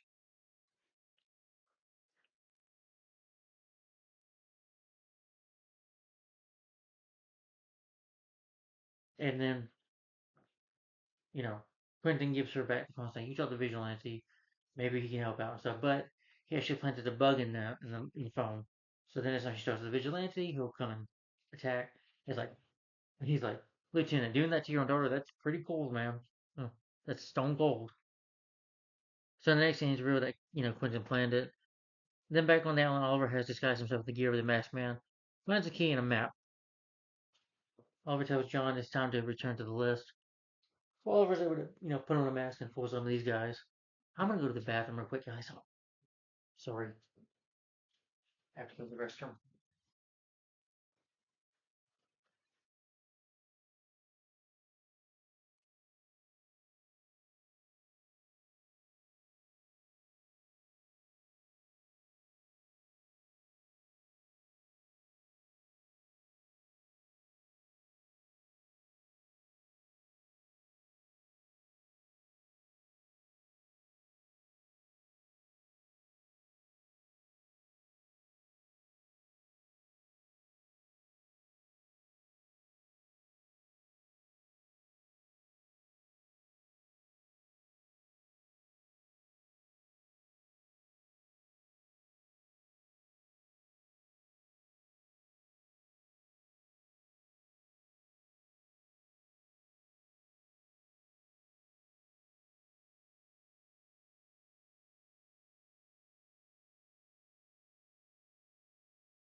Just talking to my dog.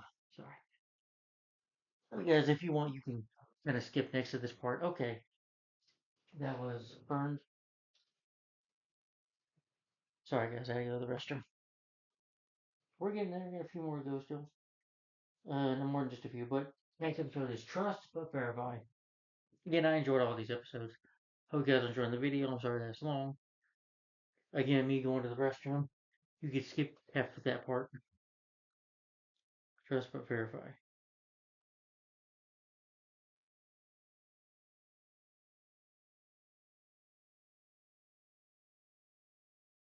Alright. Pretty much.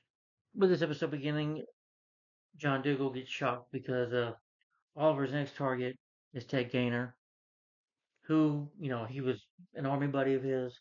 He's like, Oliver, he's a good man, trust me. And in the beginning, Oliver tries to go after him as the Hood, but Diggle stops him, saves his buddy, and Oliver's like, oh, every person on this list is for a reason, Diggle. Yeah. And you find out these in the beginning, these men are robbing this, they're robbing cars and stuff. We just don't know who it is yet.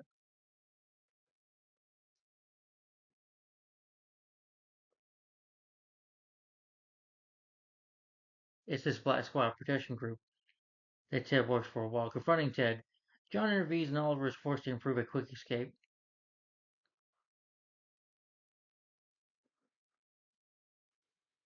Ted ends up giving John Dougal John's job at a security company. Oliver reveals that during the 5 years he was away, he had found a message on his father on the island saying that each name on the list. However, eventually Oliver agrees to give John a chance to prove Ted Gaynor's innocence. He's like, okay, give him a chance. Even though I'm not father, but people on this list for a reason. Myra is shopping out with Thea for her birthday dress because it's her birthday coming up. She gets a call from Malcolm.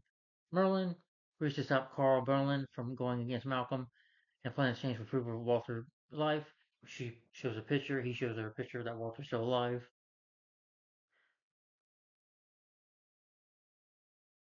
And Myra, sees Malcolm talking to her. Thinks that her and her mother are, she's cheating on Walter basically because she's cheated on her dad before. Robert cheated on Myra too. She tries to bring Oliver's attention. Oliver remembers that Myra and Robert have been fighting for some time before the scene of the Queen Gambit. Oliver confronts his mother. The Robert had actually been completely unfaithful to her. Oliver never told Thea about it. And Oliver does tell Thea about it, though, eventually, and this breaks her heart. And Myra is like, he's like, how dare you do that? How dare you, Oliver? Uh, Tommy's working construction at nighttime. Nightclub. Tommy receives a call from his father. Apologizes for the harsh words.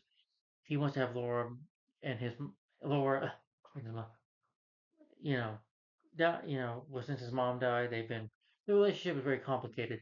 Invite them over for dinner, but he wants Tommy to sign off this clinic off. He's like, that was mom's first clinic. I might sign off on it. And him and his father have their issues. They don't really have a good, loving relationship. Yeah,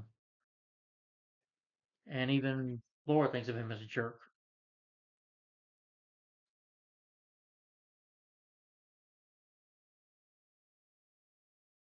He wants to get Tommy to sign off on an agreement to shut down a free health clinic in the Glades.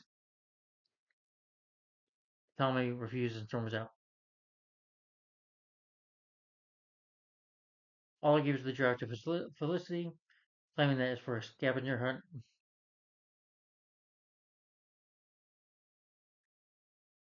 John and Ted discuss old jobs at the Big Billy Burger, and Carly's working. He's like, he knows that, John, you like her, right? Yeah, you have a crush on her, I know you do.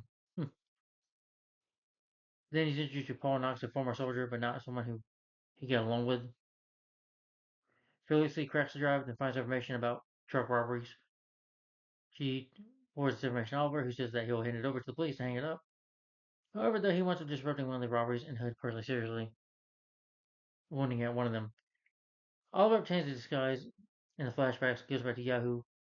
It's uncovered by Everfriars, who knocks him out. Well, first he's just talking, and with Everfriars, Fryers like, "Oh, here's our prisoners," and knocks Oliver out. Again, after being hurt and shot, he's Fryers is walking around a cane. At the Queen's Mansion, though, at the Dave's party, she receives a gift from her mom, much to her excitement. They give her a packet of new drug called Vertigo. She goes upstairs to hide the drugs and witnesses Myra and Malcolm thinking the relationship. He's like, she's mad at her mom, and her angry rage and her, getting some of these pills that are called Vertigo is a new drug in town in Sterling City. She takes them, she goes for a joyride, and she crashes into a tree. She doesn't die, but it does get her in so much trouble a little later on. Yeah, DUI basically.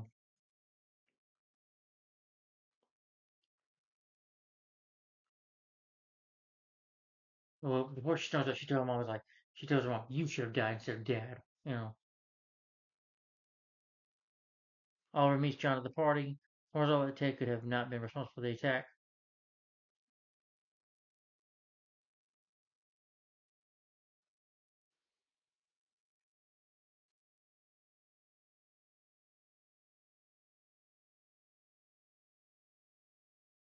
So basically, Ted reviews his true colors and that he's behind these truck robberies. Him and Knox are, and he's like, "You're going to help us?" Yes, you are, because they kidnap his sister-in-law, who again he likes, and says he cares for her. Joe likes her. He decides to help out. And the Hood eventually shows up. Knox like shoots at Oliver with a grenade launcher. Oliver's able to block it from like a trash can lid. Yeah,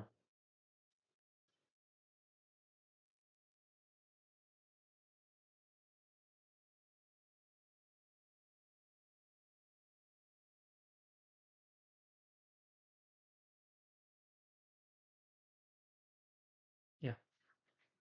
And since you know, he's like, "You're not going to kill me, John. That's just not you." And he's going to try to kill John instead. But Oliver, she puts an arrow in him, killing him down for good.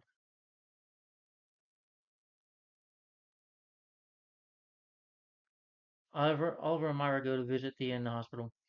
She wants nothing to do with Myra.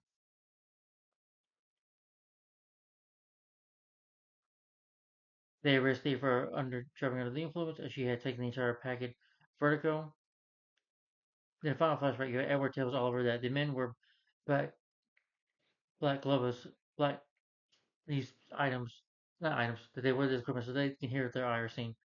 They use everything about a person from his eyes. At this soldier with Edward, who had been in proved to be Yahoo, who had apparently been working for Edward the whole time. So Yahoo betrayed Oliver, and he's there. He's fine. He's not captured. He's working with the Friars, and Oliver is shocked by this, and then the episode ends there. Okay, that was Trust but Verify. Alright. And the next episode is another favorite of mine. It's called Vertigo.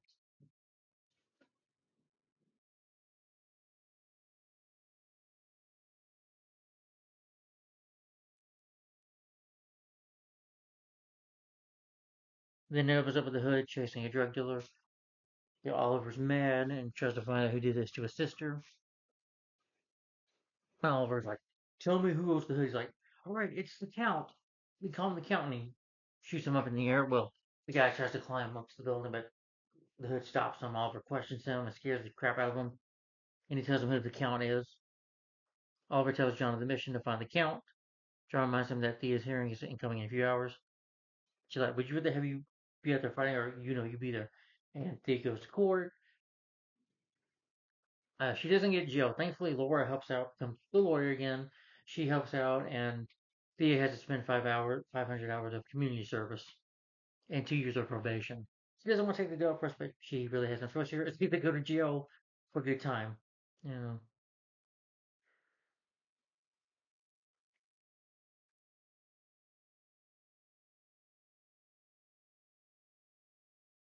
apparently has a vertigo problem. They call this man the Count because he's like a vampire that when he sticks it in you, it's like he's a vampire that sucks your blood. You know, but the Count is very good. He's like, "Oh, I'm the Count. Yes." Mhm.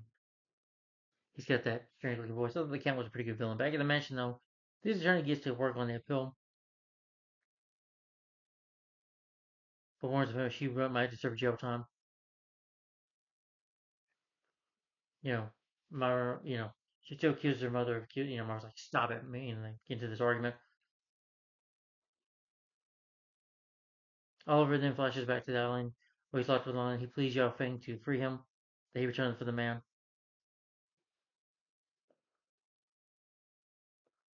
Then he meets this woman named Vice Detective Makina Hall, whom he knew from their partying days as they were friends. She's aware of the Count and gives him a file,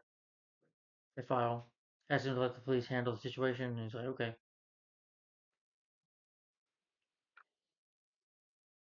Count injects Vertigo directly into the bloodstream of the dealer from the beginning. Count explains how the apparently paying for hours and days, eventually causing the person to hear and give it out. The Count hands him a gun with one bullet, giving him the option to take revenge on the mercenary. You know, the Count tortures this guy that the Hood questioned earlier. He's like, "Come on now you can shoot the bullets. I'm in the suffering." And so he shoots himself. You know, as the Count doesn't want the Hood to be involved with his operations. But he's like, "The vigilante's coming for you." So Laura and Tommy discuss their schedules getting in the way of spending more time together. Oliver shows up and asks Laura about Judge Brackett. Laura and Quentin talk about Theo. Quentin doesn't refuses to do anything. But Laura protests that Leah and the young woman needs help by prison. Come on. Sarah got into as a teenager. Clean an incident of shoplifting where Quentin made it go away. Quentin eventually agrees to make a few calls, but he's done some things too. Yeah, their family isn't perfect either. But she convinces Quentin to help out. Then, we get another flashback where, yeah, brings Oliver to an organized fighting circle. Everybody's using for unit. You know, you know, he shoves Oliver just to have a fight. You know, Oliver puts the body of the man he seemingly killed into his trunk.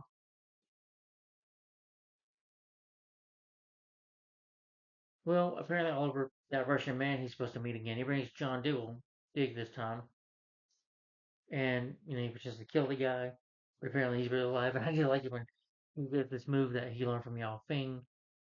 Does this move to bring him back to life, then he Oliver punches him out. Thought that was funny. And this Russian man is going to set up a meeting with the Count. Oliver and John end up meeting the Count, saying they want to make a deal with Vertical. They want a part of the drug. Eventually, the police show up, including McKenna Hall and Quentin Lance. They show up. Oliver tries to go chase him down. Stupidly, that was not a smart idea because then the Count, stucks him with the drug.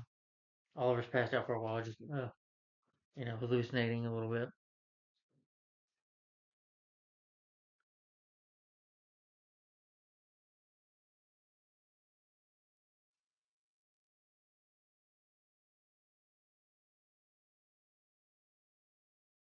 if you know. Well, what I meant would well, something earlier, but about Myra overhearing Oliver telling her about Robert, but she needed to know. She was at the age where she's 17. I mean, gonna be 18. She needs to know about her father, that he wasn't a perfect man. But Oliver needed her to know the truth.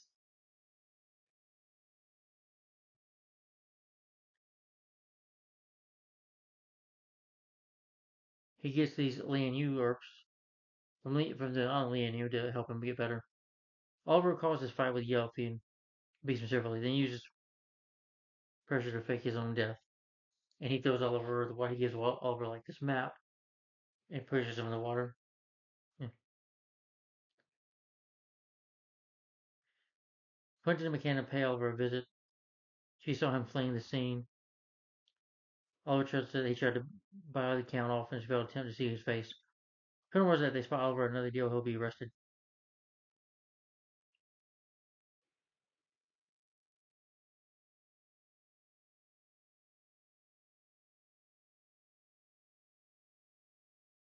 Thea, she gets mad at Oliver for, don't move on, please don't do that again. That's so stupid. And, telling, and still mad at him about telling about Robert. Yeah.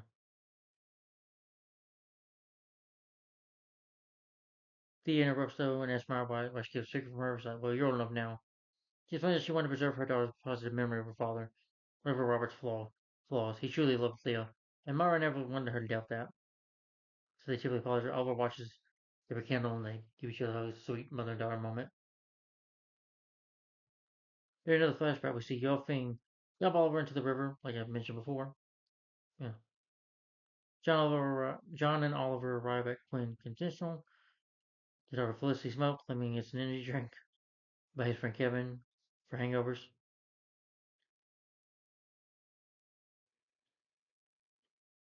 Oliver goes after the Count, unable to visit his beau because of his overdose. The Count man, he makes his way to the drug. But eventually, Oliver's able to, get to a fight with the Count. It's like, takes your own medicine, drugs among his own medicine.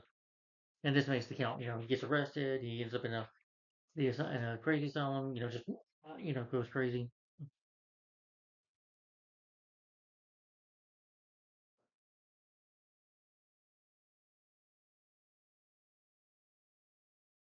Then you see in the flash where Oliver wakes up in the water, able to swim to shore, finds a map slipped inside, detailing the location of a hideout. Felicity asks Oliver to meet at the Big Belly Burger. He reveals the list from Walter, sort of again to Myra, so she thinks that it cost Walter his life. Yeah.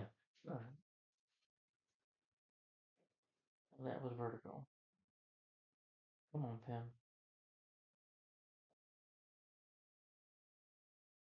And then another episode, Betrayal.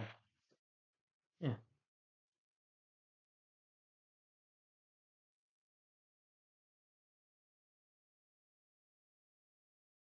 Here's this Cyrus Vance, Cyrus, a gangster for drug running, escapes prison. He kills his own, stabs his own guy.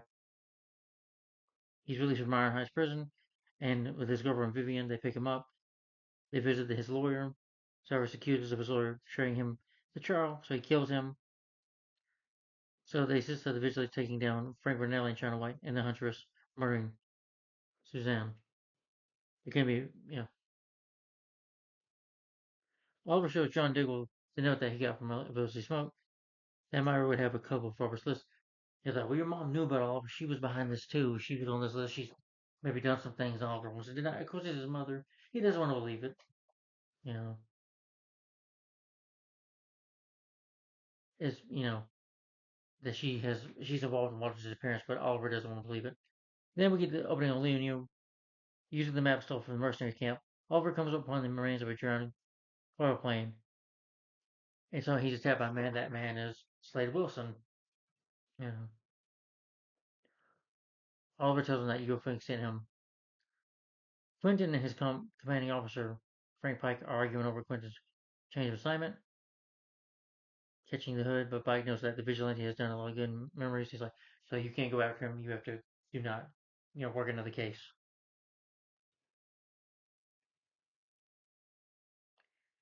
Oliver tries to talk to her about the notebook.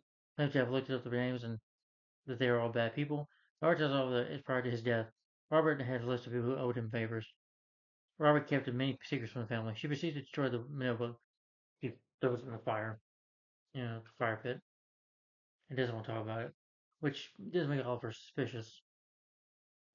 Thea begins her CNN relationship with Laura. She's introduced to Anastasia, who is so she's going to work with the firm a little bit for her community service.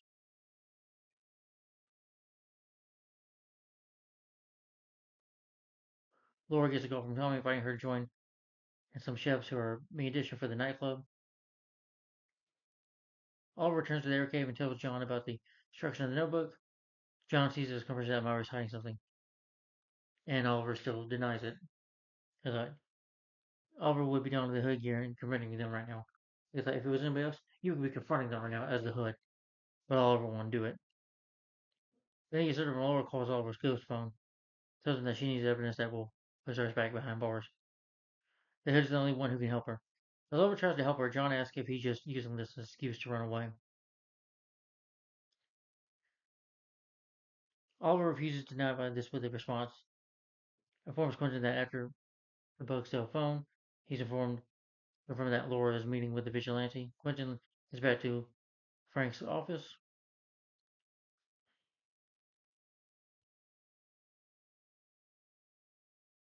Cyrus wants to take over the city now that China White and Frank Brunelli are out of the picture. The Hood sneaks into Cyrus's mansion, takes out a few of his guards. He shoots up into the mansion wall. He takes some of them out.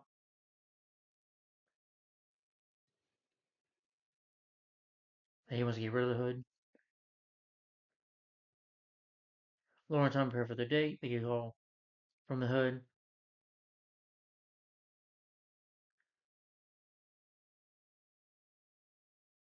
Yeah. So Quentin is, they use rubber bullets. They're going to attack. And Neil puts Laura in danger. Laura like, you should have done that. You put me in danger, Dad. You almost killed me. Meanwhile, Quentin listens and then tells the task force that they use rubber bullets. Laura is to be unharmed. But eventually it doesn't work because the Hood gets away.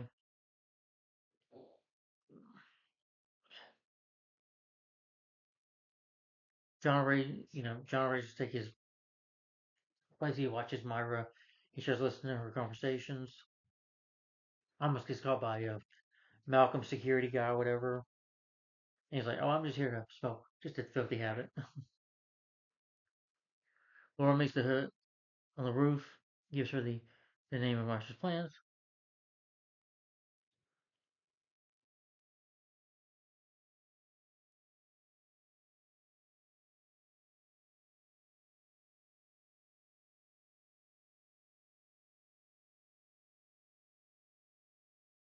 Yeah. And she tells her father, oh, you're obsessed with the Hood. You're obsessed with catching him. You blame yourself for your Sarah's death. And and mom leaving you. He's like, well, I need the phone back. And she gives it back to him. John suggests that Oliver cannot be seen trusted with someone. Keep an eye on her. Oliver intensely disapproves. Laura tells Tommy about how her father used her as the Hood. Tommy disapproves of the meeting. The expressing that even the vigilante has helped her, he's still a killer. Tommy says he can sympathize with her, that someone close to her has been lying. The next morning, though, Cyrus is watching a news report that the Hood, when a performance in the police department, the vigilante is working with an attorney named Laura, so he says to kidnap Laura. Threatens to kill her, so the Hood comes to save her, of course. Oliver advises Tommy to fix things with Laura before it's too late. Lee and Yu, the commander tells Oliver that he has been working with you for months to find a way off the island. He's like, I need to know if you have my back. And he trains Oliver to also sort of, he's like, well, I need to know you have my back. You know. That night, Laura leaves an apology message for Tommy. Someone knocks at the door. He gets kidnapped.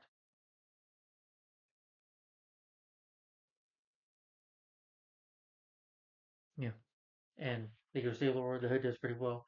And, you know, angry enough to go catch his daughter's killer, to catch Cyrus.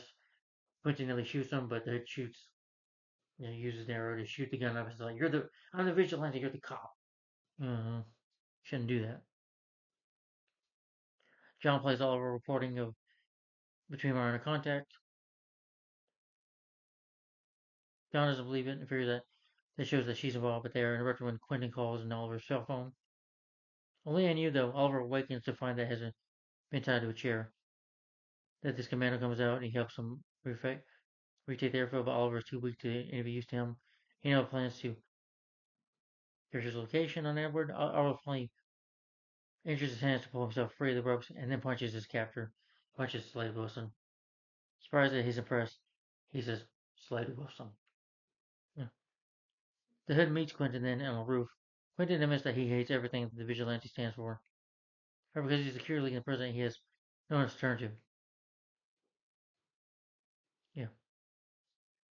Only knew Slade warns Oliver that he'll kill him if he ruins his escape attempt. But Oliver puts that if he's dead, then Slade will have nobody there to help him. Slade tells him to pick out a weapon from his supplies. Oliver goes with him, but he finds the black yellow mask in the LA division of the Special Force. Mask assumes that Slade was the man who tortured him. Slade reveals that he's the member of Team 7, that they were Australian Special Forces, hence the mask design. That his partner friend Billy Wingstein, they distract Yule, but apparently his partner decided to side with Friars. He didn't.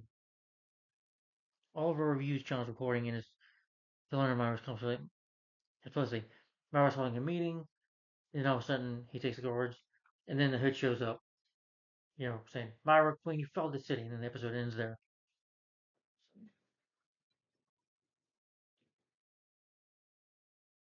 Alright.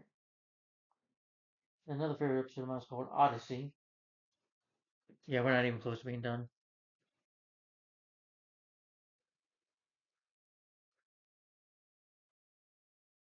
The Hood crashes into Myra's office, and she's like, "No, I have a brother. I mean, a son and daughter. See, I'm not a bad person." Oliver hesitates, so she shoots him, nearly right in his shoulder. She begs him to spare her life. So he goes in the park garage. Felicity starts her car and then finds Oliver waiting for her. And she realizes he's the Hood. So they help him out. We get flashbacks to the island a little more in this episode too. Diggle helps her. They save Oliver. Slade is training Oliver hand-to-hand combat. You know, Oliver, just pretty bad at first, but he's training him. He's like, "Because I need to know you have my back." He shows him a map of the island. They phone every 3 months. They have to ask him to make it to the island via the plane. The airstrip. The biggest issue is the guard tower with the bulletproof glass. It'd be Oliver Jones to take out the sniper. The next day, they said the airstrip was always an old landmine. Oliver puts on his mask because as far as men comes, he puts on his mask. And he's like, "Yeah, maybe we'll do this, blah blah blah, talks or whatever." And so they think since without hurting Oliver, kills these two men. The Edward Friars, once they were fell alone to help him train in some archery. That night, Oliver tells Slade about Laura and his infidelity. The man told him was his partner about William. I already mentioned that about William anyway. That he was the godfather of Slade's son. He took Slade and Billy hostage. Billy betrayed Slade and joined Edward's camp. Dougal stitches up Oliver. He seems to think Oliver will be okay. She didn't necessarily know that Oliver was the Hood. Now, she does agree with Oliver at the end of the episode to help him, even though she thinks of him as a killer as well. She doesn't trust him, but she'll help him out. But she wants to save what's his name, save Walter.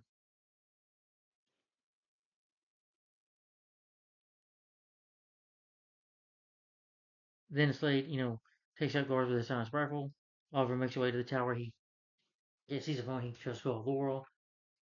He's like, "What are you doing?"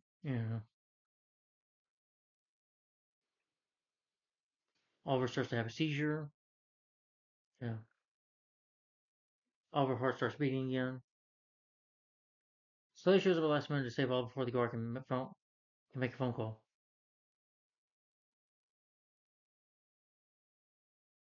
Slade appears and then smashes the phone if it's being monitored. He's like, "You can, it'll interfere with the plane's captain radios." Oliver's able to figure out the answer. Slade tells Oliver that we're going to airstrike on the island. Oliver says he's tired of thinking himself and tries to, you know, when he get low, Phil will die. Slade gives him 3 hours to return or he'll leave without him. Felicia asks why Diggle helps Oliver. He's the kind of man that have a problem with Oliver killing people. John tells Felicity about having to protect a drug child trafficking warlord. He was in the military. He ended up, killing a teenager. John struggled whether he was a good man or not. Back now and then, Yoon is intent tells him that they're both Alan, but he knocks Oliver out. Slade then proceeds to tell the plan that's clear the end. Edward tries to figure out why Oliver would return. He'll be fighting you again. Billy starts beating up Oliver, who tells the mess man was used to taunting him. Slade arrives, causing a distraction through explosions. He gets into a fight with Billy, and Slade kills his former friend, kills Billy. The camp then encounter one guard who's Oliver disarms and knocks using a technique Slade taught him. Back at Slade's hideout, we talk about the next step. Slade thinks Oliver has progressed. Edward speaks with the boss over his phone. What complications? Then they end up having 5 minutes. We see that his daughter, Shadow, she's the reason he's been loyal to Edward, that he's helping him out so he can save his daughter.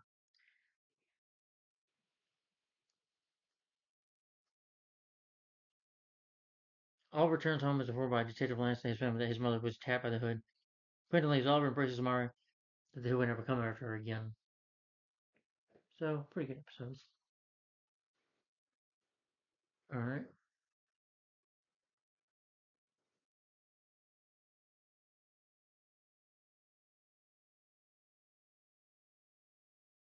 Alright.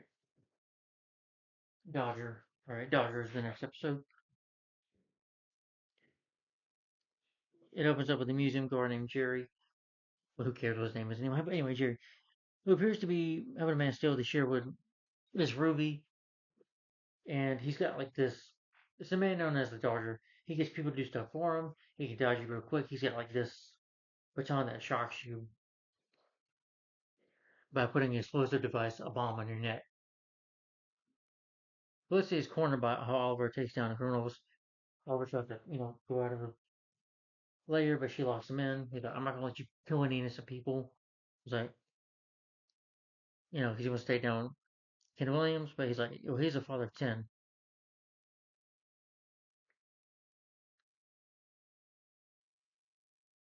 She's like, well, me helping you, and Felicity quits.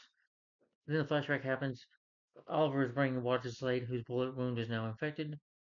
Oliver remembers some, these caves that can help him up. Oliver runs into a man that, is, I'm Casher, help me, me and my friends, help me, help me. And he's like beaten up and bloodied. But you find out, spoiler alert, this is one of Fire's men trying to trick him. And Oliver very smartly says, Oliver's about to fall for it, about to untie him, but he's like, I don't know you. And then gets away. Myra then meets with Frank Chen. The guy that plays Frank Chen, if you remember the Dark Knight 2008 film, the one that kept the mob's money, like that guy in the Dark Knight that gets kidnapped by the Joker, well, set up on fire, when Batman finds him in China. That's the same guy in this, but he knows about the Untaken as well, about Walter's death. He agrees to believe the organization organizes a meeting with Malcolm.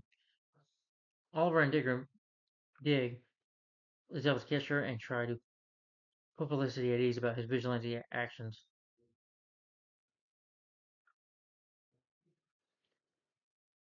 He gives her back to the money he stole. A new report tells about a criminal named the Dodger. Dodger is about to get attacked by one of his men. He shocks one of the men.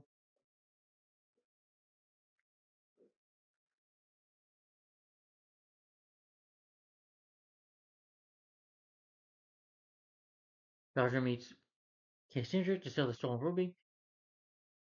Dodger tases all 3 men, and then shoots their neck in the head. Oliver, Diggle, and Felicity at the Big Billy Burger talk about how to approach the Dodger. That is about Diggle and Chloe's relationship. Oliver explains the relationship and agrees with Felicity. Diggle has to Kelly out. And he does. They go on a date for a while, but John ruins it by talking about Andy. And Oliver asks out McKenna, which this date doesn't go well because she talks to Oliver about the island. Oliver shuts her down about it. Yeah.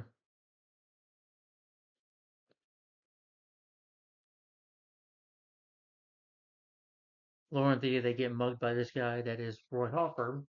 They get mugged by him. They track him down, police, question him. But Thea, feeling bad for him, somewhat, you know, drops the charges. She goes to confront Roy at his house in the Glades, and he thinks of her as just as a rich, spoiled princess. You know, gives her a bag back. You know, she's like, hey, I can maybe help you get a job. You don't have to steal and rob from people. You know,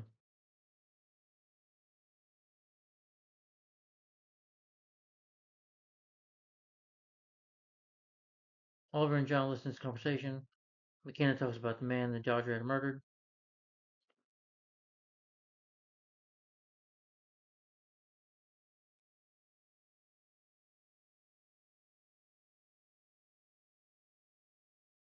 Quentin questions Roy with Laura and Theo watching over the one-way glass. Frank tells Myra he's arranged for a meeting for Malcolm. Sorry.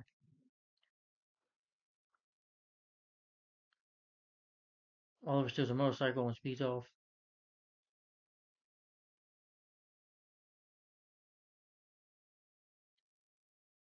Yeah, Felicity stupidly tries to confront the Dodger and he puts a bomb in it.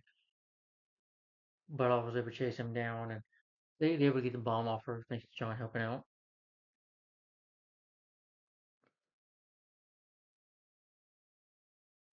He's like, I'm not Robin Hood. And then, he knocks Dodger out. Oliver defeats him. Yeah.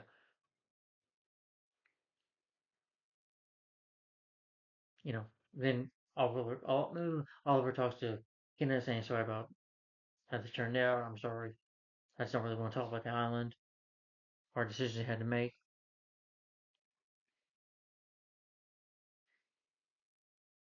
Oliver then returns to this place saying, if you got any trouble, no, not a bit. Myra then meets with China White and wants her to kill Malcolm Merlin. But pretty good episode. Yeah. Okay. Starter, so we're getting there, guys. And then the next one is Dead to Rights.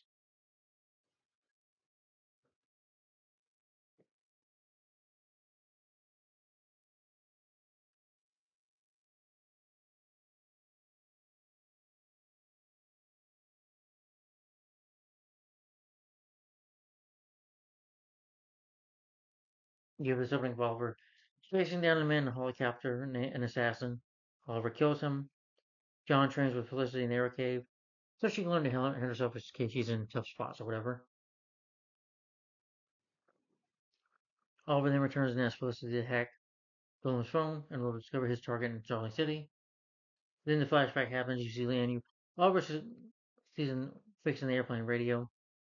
They attempt to call for rescue, but they realize the radio is one-sided. Back in the present day, Oliver calls Quentin disguised as the Hood. Oliver and McKenna go to Tommy's birthday party at Oliver's apartment. Malcolm shows up to give Tommy a present, invite him to a ceremony. Tommy brushes him off. Meanwhile, the China Straight and Deadshot organize the murder of Malcolm Merlin. Myra and Frank go to a meeting of the secret organization. Malcolm presenting good news on the progress, though, caused by the Untaken. We won't fail the city. Tommy tells Laura, he'll start to go to his father's war presentation. Even though his father, she was like, no, Dad, I'm not going. But decides to go. Before the ceremony, Malcolm asks Myra if they can talk afterwards. Oliver and McKenna are on their date, talk about putting a possible relationship into their already ruined busy lives. Felicity finally hacks on Golem's phone. John replays a message to Oliver. Malcolm admits to filling his city through promise better. The Chinese straight turn off the power. You know, kind of like she's got like this beautiful white dress on, and Dish tries to make a shot. John is also set up for wants to get revenge, but eventually Deadshot fails. You know, Malcolm realizes what's happening and heads to the second floor. The Hood fights with the Chinese as Malcolm. Malcolm kills one of the guys as Thomas like, you killed that guy. He's about to show him get his costume on. He does Dark Archer suit on, but he gets shot by Deadshot. And Oliver shows up, the Hood shows up, And Tommy's like, get away from my father. You're not my father. He's like, uh, this episode's like, because I'm your friend, He's like, Oliver? Oh my god. Then Oliver was able to do the blood transfusion from Tommy, thus saving Malcolm's life. Malcolm at the end of the episode, says, we're going to get revenge, Tommy. We're going to find out, not to Tommy, but tomorrow. That'll be his last mistake.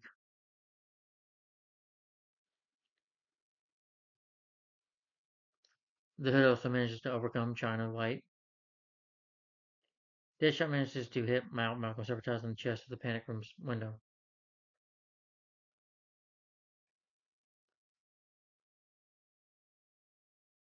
You another flashback. Slade realizes that the radio turned to a soldier's channel they hear before talking off island. He's like a monster from the Odyssey. Slade wishes to meet this monster. Oliver tells John that Deadshot is the reason Malcolm is in the hospital. John says that his brother's killer is still alive. Back to the flashback. Slade and Oliver are the Silicon and Icarus missile launcher. They give Fires a call. They try to blackmail him, getting off the island. Oliver arrives at the hospital, runs to McKenna, who says she's willing to give the ship a try, and Oliver, they happily agree. Malcolm wakes up and, Tommy tells him everything's okay about his wife. Tommy asks if Oliver was ever going to tell him the truth about his illegal. Oliver says no. And he's like, Oliver, you're a killer on me. And it puts a real rift in their relationship, their friendship. And then Laura's mother, Diana Lance, shows up saying, hey, baby, I know your sister's alive. And the episode ends there.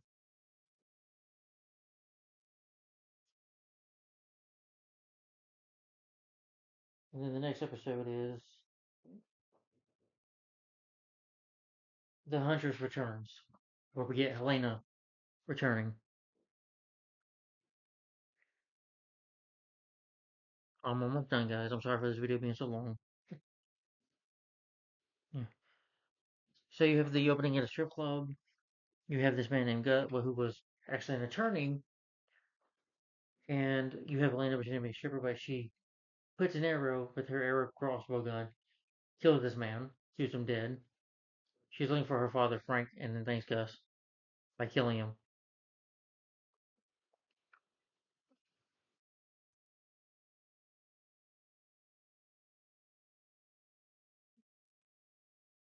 Y'all hold on for a minute. Sorry. Probably should start bringing this in these kind of videos. Phone charger.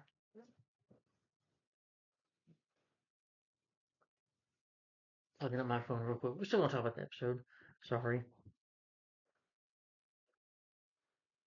No.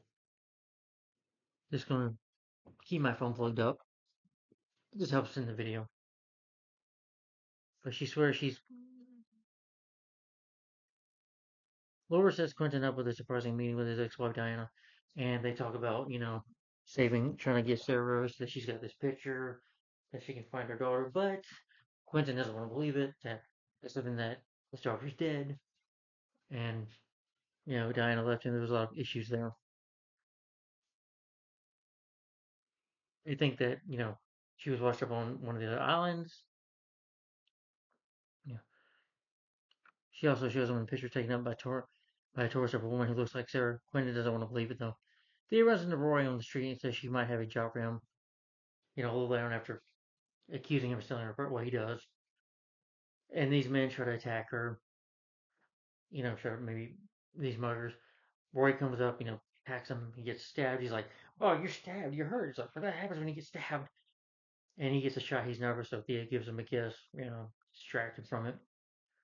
Then John shows Oliver a video of Helen killing Gus. John thinks Helena is dangerous. He finds Helena, kind of like stalking, like in a way almost on the couch. She tells him that Frank just got to deal with the FBI and that he'll be getting out and protect his cousin. She's like, I won't let that happen. She's like, you're going to help me, and she makes a threat to, attack the. Since she knows that he's the Hood, she knows that she can use leverage. That is, and even Tommy. As later she shows up to the nightclub. She breaks Tommy's arm. She's like, I'll help you. Tommy and him, he's like, I know you for years, man, and you're a killer. You're a murderer, Oliver. I don't trust you. You know. Then you get flashbacks to the island. Oliver and Slade discuss how what Edward might be planning with his missiles. Slade thinks he has enough firepower to start a war. They need to stop him. They need to stop the launcher. Laura asks Quentin to at least look at the information down and put together, and he does.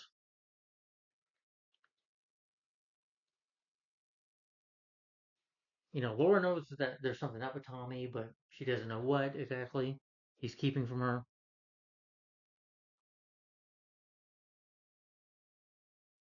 Roy doesn't show up for the work the next day, though. Thea goes to talk to him.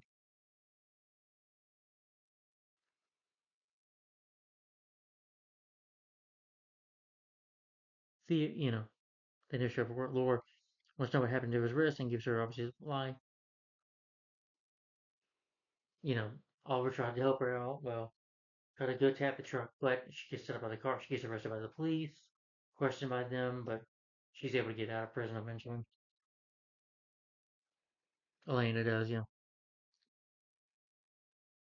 Elena goes up to the fence and runs to the police.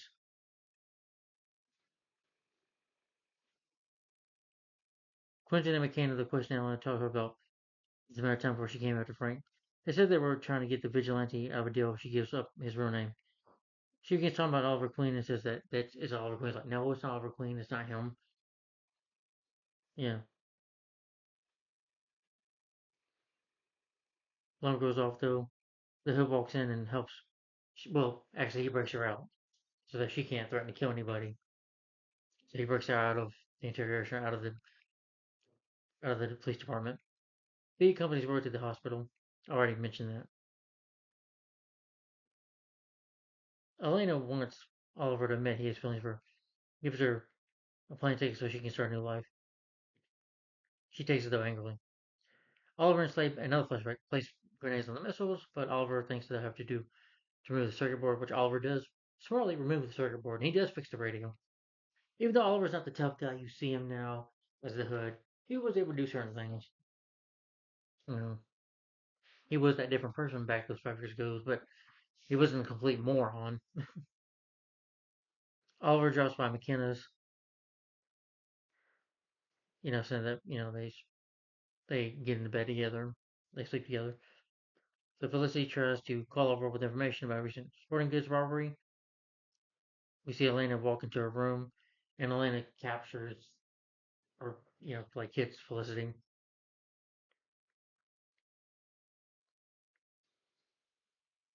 Helena forced it. She finds out where Frank's being held. We see Elena force her way into Frank's safe, taking out a marshal. She heads upstairs and Frank jumps out of the window. She follows him outside. McKenna arrives. Helena tells her she knows he was going to shoot her. Isn't a murder. He says he has no choice. Catches him and sees her. He will actually kill her. They begin to fight, and the Hood gets the upper hand. As he points the crossbow at Elena, Keenan approaches behind her to put him down. And Elena uses the distraction to shoot McKenna. She wakes up in the hospital. Oliver must just to visit McKenna as much as possible. Quentin meets with Diana and tells her that he's ready to listen. Tommy and Oliver talk. Oliver says he was going wrong, that he could have a normal life with the secret. We get a final flashback though.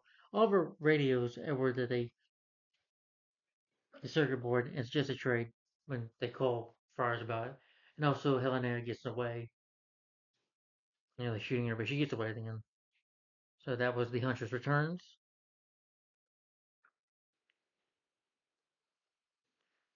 Okay,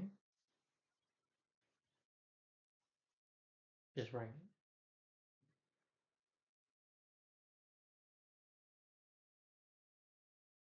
All right, guys, and the next episode is Salvation. We're getting there. I know. This episode opens with Oliver preparing to go to John Nickel, a local slumlord, for they get him. Nickel is grabbed by someone else. Oliver has her looking at suspects. Then back on the island, though, Oliver and Slade are working on a arrangement for everybody to get them a boat. Roy and Thea, they have a makeout session. It gets interrupted by a guy bringing over a gun. Takes the bullets out. She's like, "You can get a job, be normal. You don't have to rob and hurt people." It's like, "Well, you gotta do what you survive in the place." Yeah, you don't understand that because you're a rich spoiled girl. And she walks away. She storms out. Laura sees that her parents are talking, but eventually, sadly, the girl in the picture is not Sarah. And Diana is like, "It's my fault." You know, I could have stopped her from going. So I killed my daughter. It's like it's okay. And then Quentin hugs her. Is like it's okay.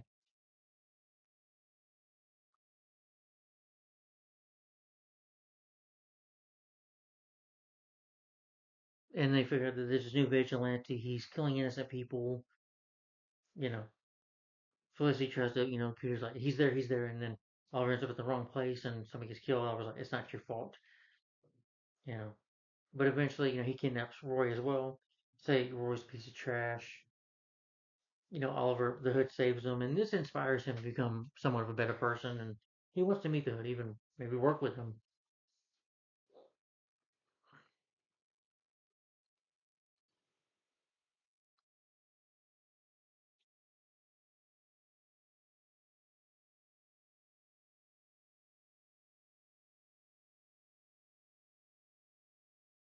Myra meets with Frank Shank. They talk about the fact that Malcolm doesn't yet know they were responsible for the assassination attempt.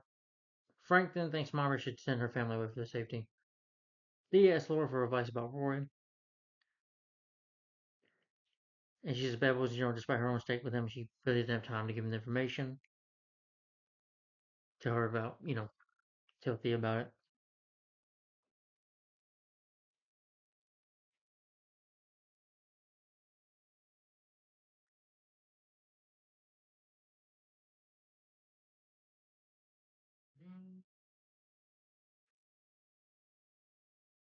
They didn't even know the flashback Oliver and Slade.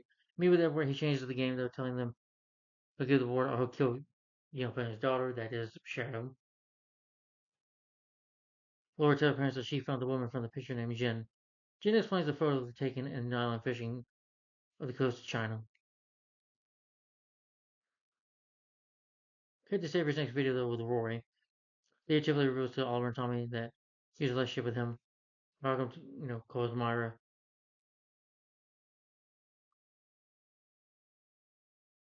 Although apartment, Dinah isn't ready to give up looking for Sarah. Dinah admits that she found out Sarah was going, like I mentioned earlier. Edward urges the Gilbert's daughter to be killed. This leads to a huge fight. Oliver, Slade, and V's daughter get away, but they're forced to leave. Foon, who is injured.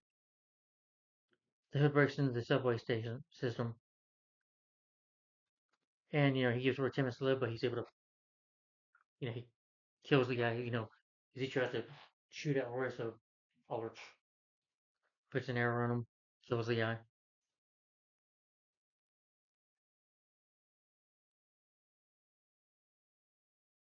And at the end, Diana, who was coming to terms that it wasn't really her fault for her having a daughter, she returns to Central City, which is the home of the Flash. Barry Allen, by the way. He's reunited with Roy. He looks in his pocket, finds a fletch in the hood through. Oliver and Laura talk about Roy and Theo. Laura reveals to Oliver about Diana's visit. Slade and Oliver return to the circuit board goes gone. Edward was playing them all along. His men were searching for the line of the circuit board. In the Arrowverse case, Arrow Cave, Oliver assures Felicity that she can talk to him. She needs someone to tell about. Everything that is going on with George Archer and his mother is connected on the blades. That all this connects. But good episode. Yeah.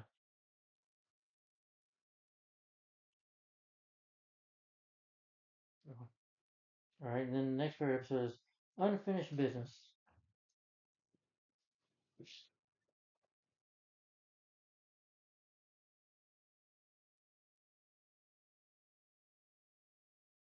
You have this woman named Veronica Sparks. She's been run over by a car due to an overdose of drugs. Vertical, but this is at the Queen's, at Oliver's nightclub. Quinn comes to question Oliver and Tommy about the Count. Gets a visit. Oliver watches Shadow and Slade spar, and she teaches Oliver how to fight. Well, teaches him tap of water, just hit the water. Teaching him a style of fighting. Quentin's informed that Veronica was texting someone for her death. Messages, "Can you hook me up?" And Tommy gets accused, and that Tommy took like $10 million or something like that out of the bank. Out of the bank. The nightclub was taking money, and Oliver questions that at first, gets upset with Tommy. Then you have this other flashback shut up against the train over having him hit water in a juggle multiple times. Then we get that present day. Quentin came to search the club. Tommy's like, well, when you come back, warrant. Okay, Merlin, you'll play it that way. So he does get a warrant. But they only find, he's like, open the door. And in this door is the lair. But thankfully, Tommy's able to hide it. You know,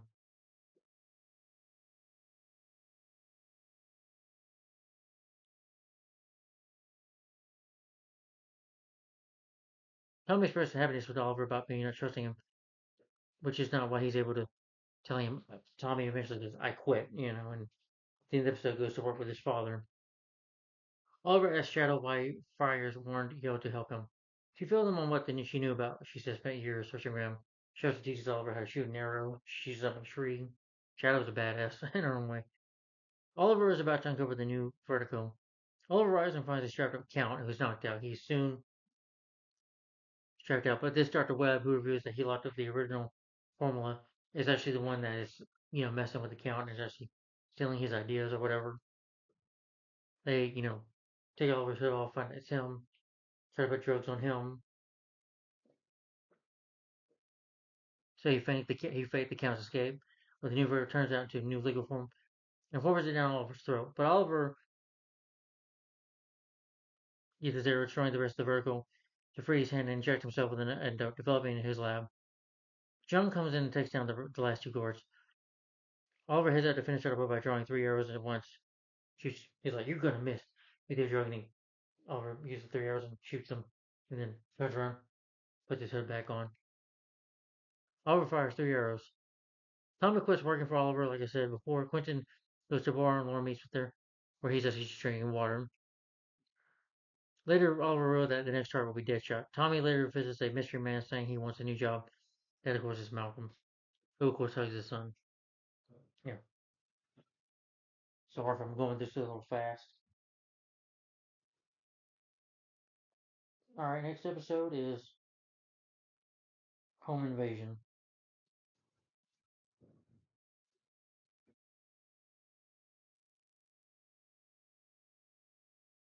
Laura represents this Moore family who are suing a corrupt businessman named Edward Ramus, who cheated the family out of their life savings. But eventually he has a hitman come and kill the family.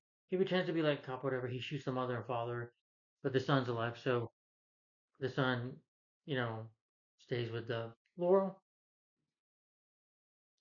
Taylor, that's his name, Taylor. Laura takes the boy under her custody, but the hitman comes into the light. Well, I do like the scene though where Tommy talks to the boy and tells him, I had trouble with my mother too, and she would help me at nighttime, and it was kind of a sweet moment. Also in the episode, Oliver, well, where the hitman shows up, I was like, was the badge? Like, well, she knew the badge because her father's a cop, so he knows the badge numbers was wrong. Laura and Tommy get saved by the hood, so they go to the Queen Master for protection, even though Oliver and them have their issues. There's a scene episode where Oliver, well, no, maybe I'm getting ahead of myself. Sorry. Yeah. Then you have the sting operation that is set up to capture Disha, that is Lyle Michaels, I think Lila, who John later, falls in love with and has kids with in later seasons. And he's out for revenge. Even though they would help this boy, like, this boy's in your father's, he'll be alright. And John does interfere. Deadshot kills a few agents. He fights with Deadshot. Deadshot's like, "Oh, there's your brother here." Andy Diggle, he marks it down, and he fails, though he nearly gets killed, and gets mad at Oliver about it. They have a falling out, and he stops helping Oliver with his mission.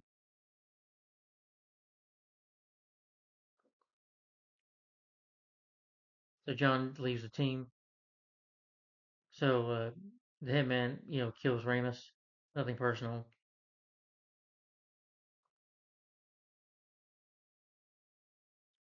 And Oliver, I think, puts an arrow in the killer, in the hitman.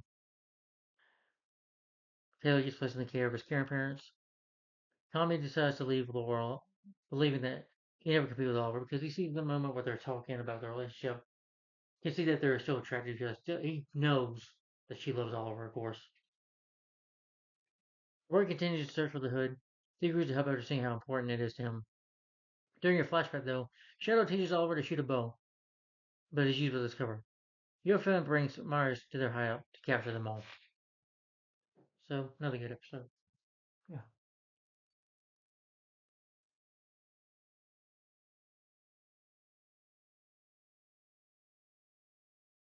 Right, then the undertaking.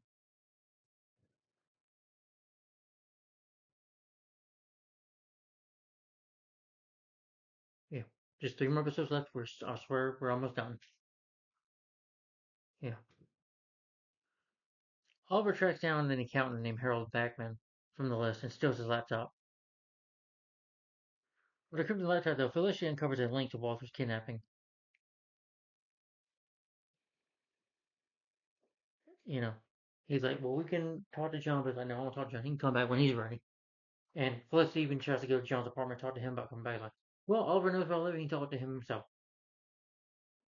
So they plan to confront Oswald. Felicity visits Diggle and attempt to mend the lift between him and Oliver. Felicity poses as a car counter, which I like. I mean, she looks so beautiful in dress. I'm not gonna lie. The actress who plays her, Emily Burkwood. Later I can't stand Felicity in later seasons, but for now I like Felicity. She's funny. You know, and a wisecrack. As well. Wise ass sometimes she is, but she's hilarious. Has a good sense of humor.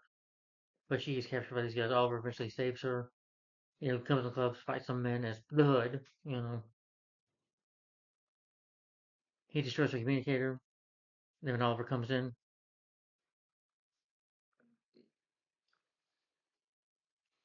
the distressed about Myra's immediately rushes out. Myra confronts Malcolm, breaking their deal and killing Walter. He reveals that Walter's alive. He's like, I'm a man of my word. He shows him the camera that he's alive, that he's here.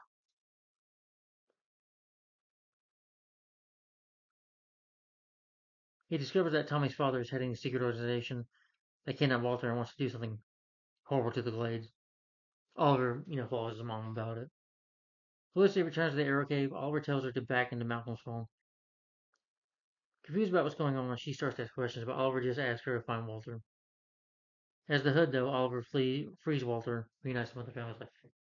Takes him he's like, you're free to go, Walter. You're free to go.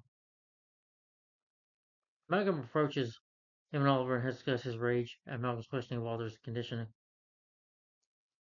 Then he approached by Laura, who wants Oliver to tell Tommy that he doesn't have feelings for her anymore.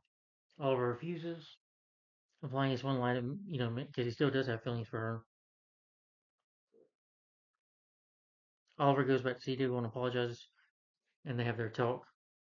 Then you see flashbacks of Robert Queen.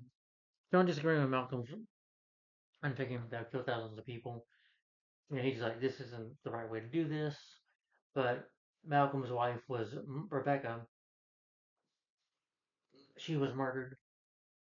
Sean left for dead, and this really tormented him for years. Malcolm, you know, left Starling City for 2 years, came back, but a different man, and is set on revenge. Yeah.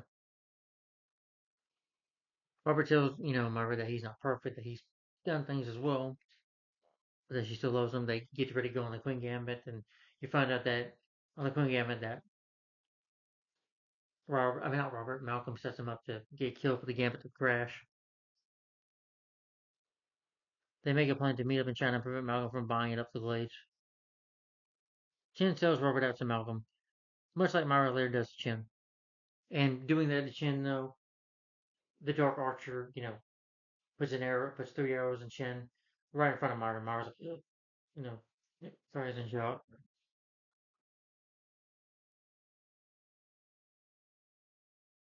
Yeah. And that's how the incident happens. You know. Well, there's a little more to the story with season 7, but I'm getting ahead of myself. So that was The Undertaking. 2 more episodes left. Next favorite episode is Darkness on the Edge of Town. I know, guys, it's probably the longest video I've ever done. I'm trying to hurry.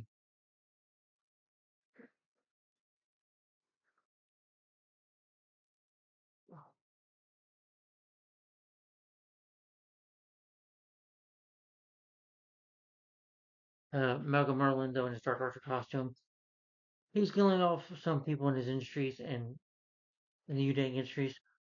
The top lieutenant, these are the people that helped brought this device, that this machine that will level lasers will kill thousands of people. So the Dark Archer, Malcolm, puts arrows in all these people, you know. Then he drives away. The cops find out that it was the Dark Archer. Oliver wants to get information about the Undertaker and says to get some information about from his mom. Oliver tells him he's going to go himself. He does try to talk with his mom, but she does not want to talk about it. Oliver leaves the conversation saying Walter is coming back and he needs to go back. Walter does come back home and his family expresses their relief. Walter says that after the events he needs to rest and goes to his room. Oliver expresses that he's gone through a lot, that he understands why he's not being himself. Flashbacks occurred to when Neil knew the trio was brought back together with the boss. Meanwhile, Roy drove a bar car. Police are investigating. Oliver and John deceive a plan to where John dresses the hood and kidnaps Oliver, which works. And she admits, Myra admits to the undertaking that it was Malcolm Merlin who leads them, the Tempest organization. Yeah. Then you get flashbacks on Alan where Arrow reveals the truth that he plans to cripple the Chinese economy by blowing up an aircraft going to China. The masquerade works on Myra though.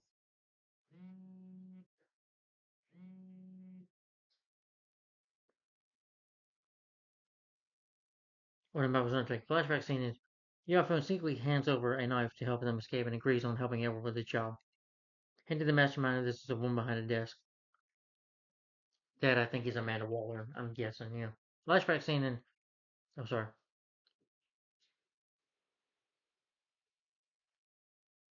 They try to, hook into the mainframe of what Malcolm's up to. Oliver even as himself talks to in the elevator, talks to Malcolm. The whole time about how his mom, how his family's doing. Small talk about him and Tommy, just small talk a little bit. Why she's trying to give him information. And then they think, John Dougal pretends to be a cop, a belly burger, security. Perhaps listening, she pretends to be like an old flame or whatever, and his girlfriend. But there's a scene that reminds me of the Star Wars movie, Star Wars 1977, where, Princess Leia, they escape from the stormtroopers. Yeah, that kind of reminded me of that. But that was a cool shot scene.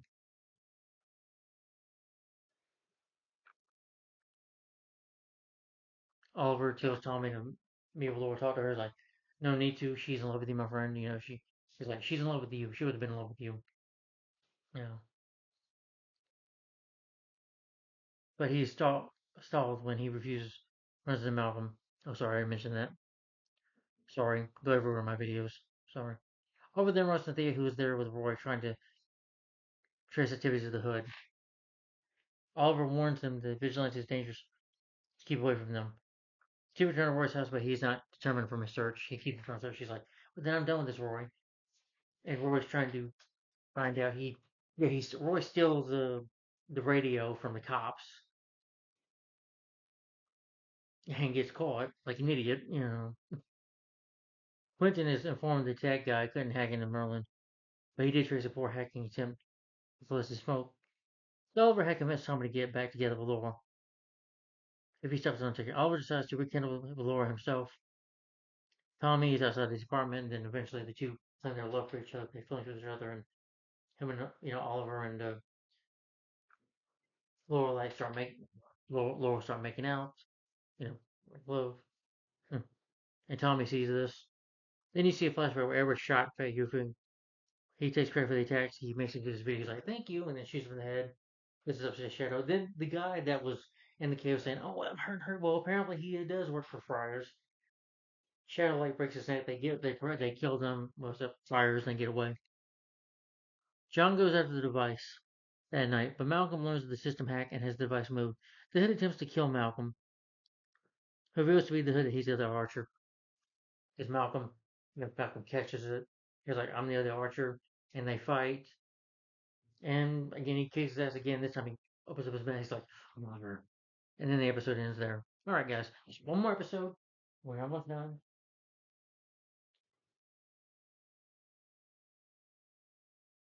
And the last episode of season 1 of Arrow is Sacrifice.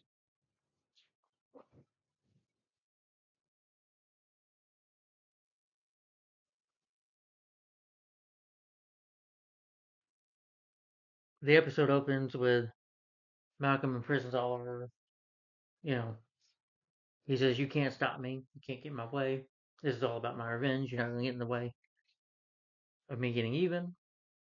You know, John also takes jokes about sticking trackers in the boot, which Oliver does, and it helps Oliver's able to he's got him tied down on a rope, but Oliver's able to get up and get out. You have a flashback. Edward fires a missile at approaching airliner, but Oliver and Shadow manage to override the coordinates and destroy the missile. Felicia gets caught by Quentin. She gets brought to the interrogation room, but Quentin lets her go. Edward, the flashback shows that Oliver killed Edward. Well, what happens though in this time? He's gonna kill Shadow. Oliver, the arrow. He shoots the arrow and kills Friars for good. Oliver confronts his mother about the undertaking. She holds a press conference to the city and talks about her involvement with Malcolm, what Malcolm did. And Malcolm showed Tommy the list. He's like, "I killed people. Yeah, I'm Clark Archer." And he's like, "These people deserve to die for what they did to your mom. They left her bleeding out. Nothing." And he's like, "And they deserve to die like she did." You know, of how angry he is. Pulls at that Archer suit. They're going to try to arrest him, but he starts stabbing at them. He's waiting for Oliver and John to show up. Tommy confronts Oliver about his night with Laurel. Oliver tries to explain what was going on with his father in the glades. Tommy doesn't believe him. Felicity has been brought in for questioning. You can see that Laurel wants to have a relationship with Oliver. They do share a kiss again, and this time in the Queen Mansion. Yeah, but he's got to go. Oliver asked her to do before, she hadn't recovered her tracks because she didn't realize at the time what she was doing was aiding and abetting.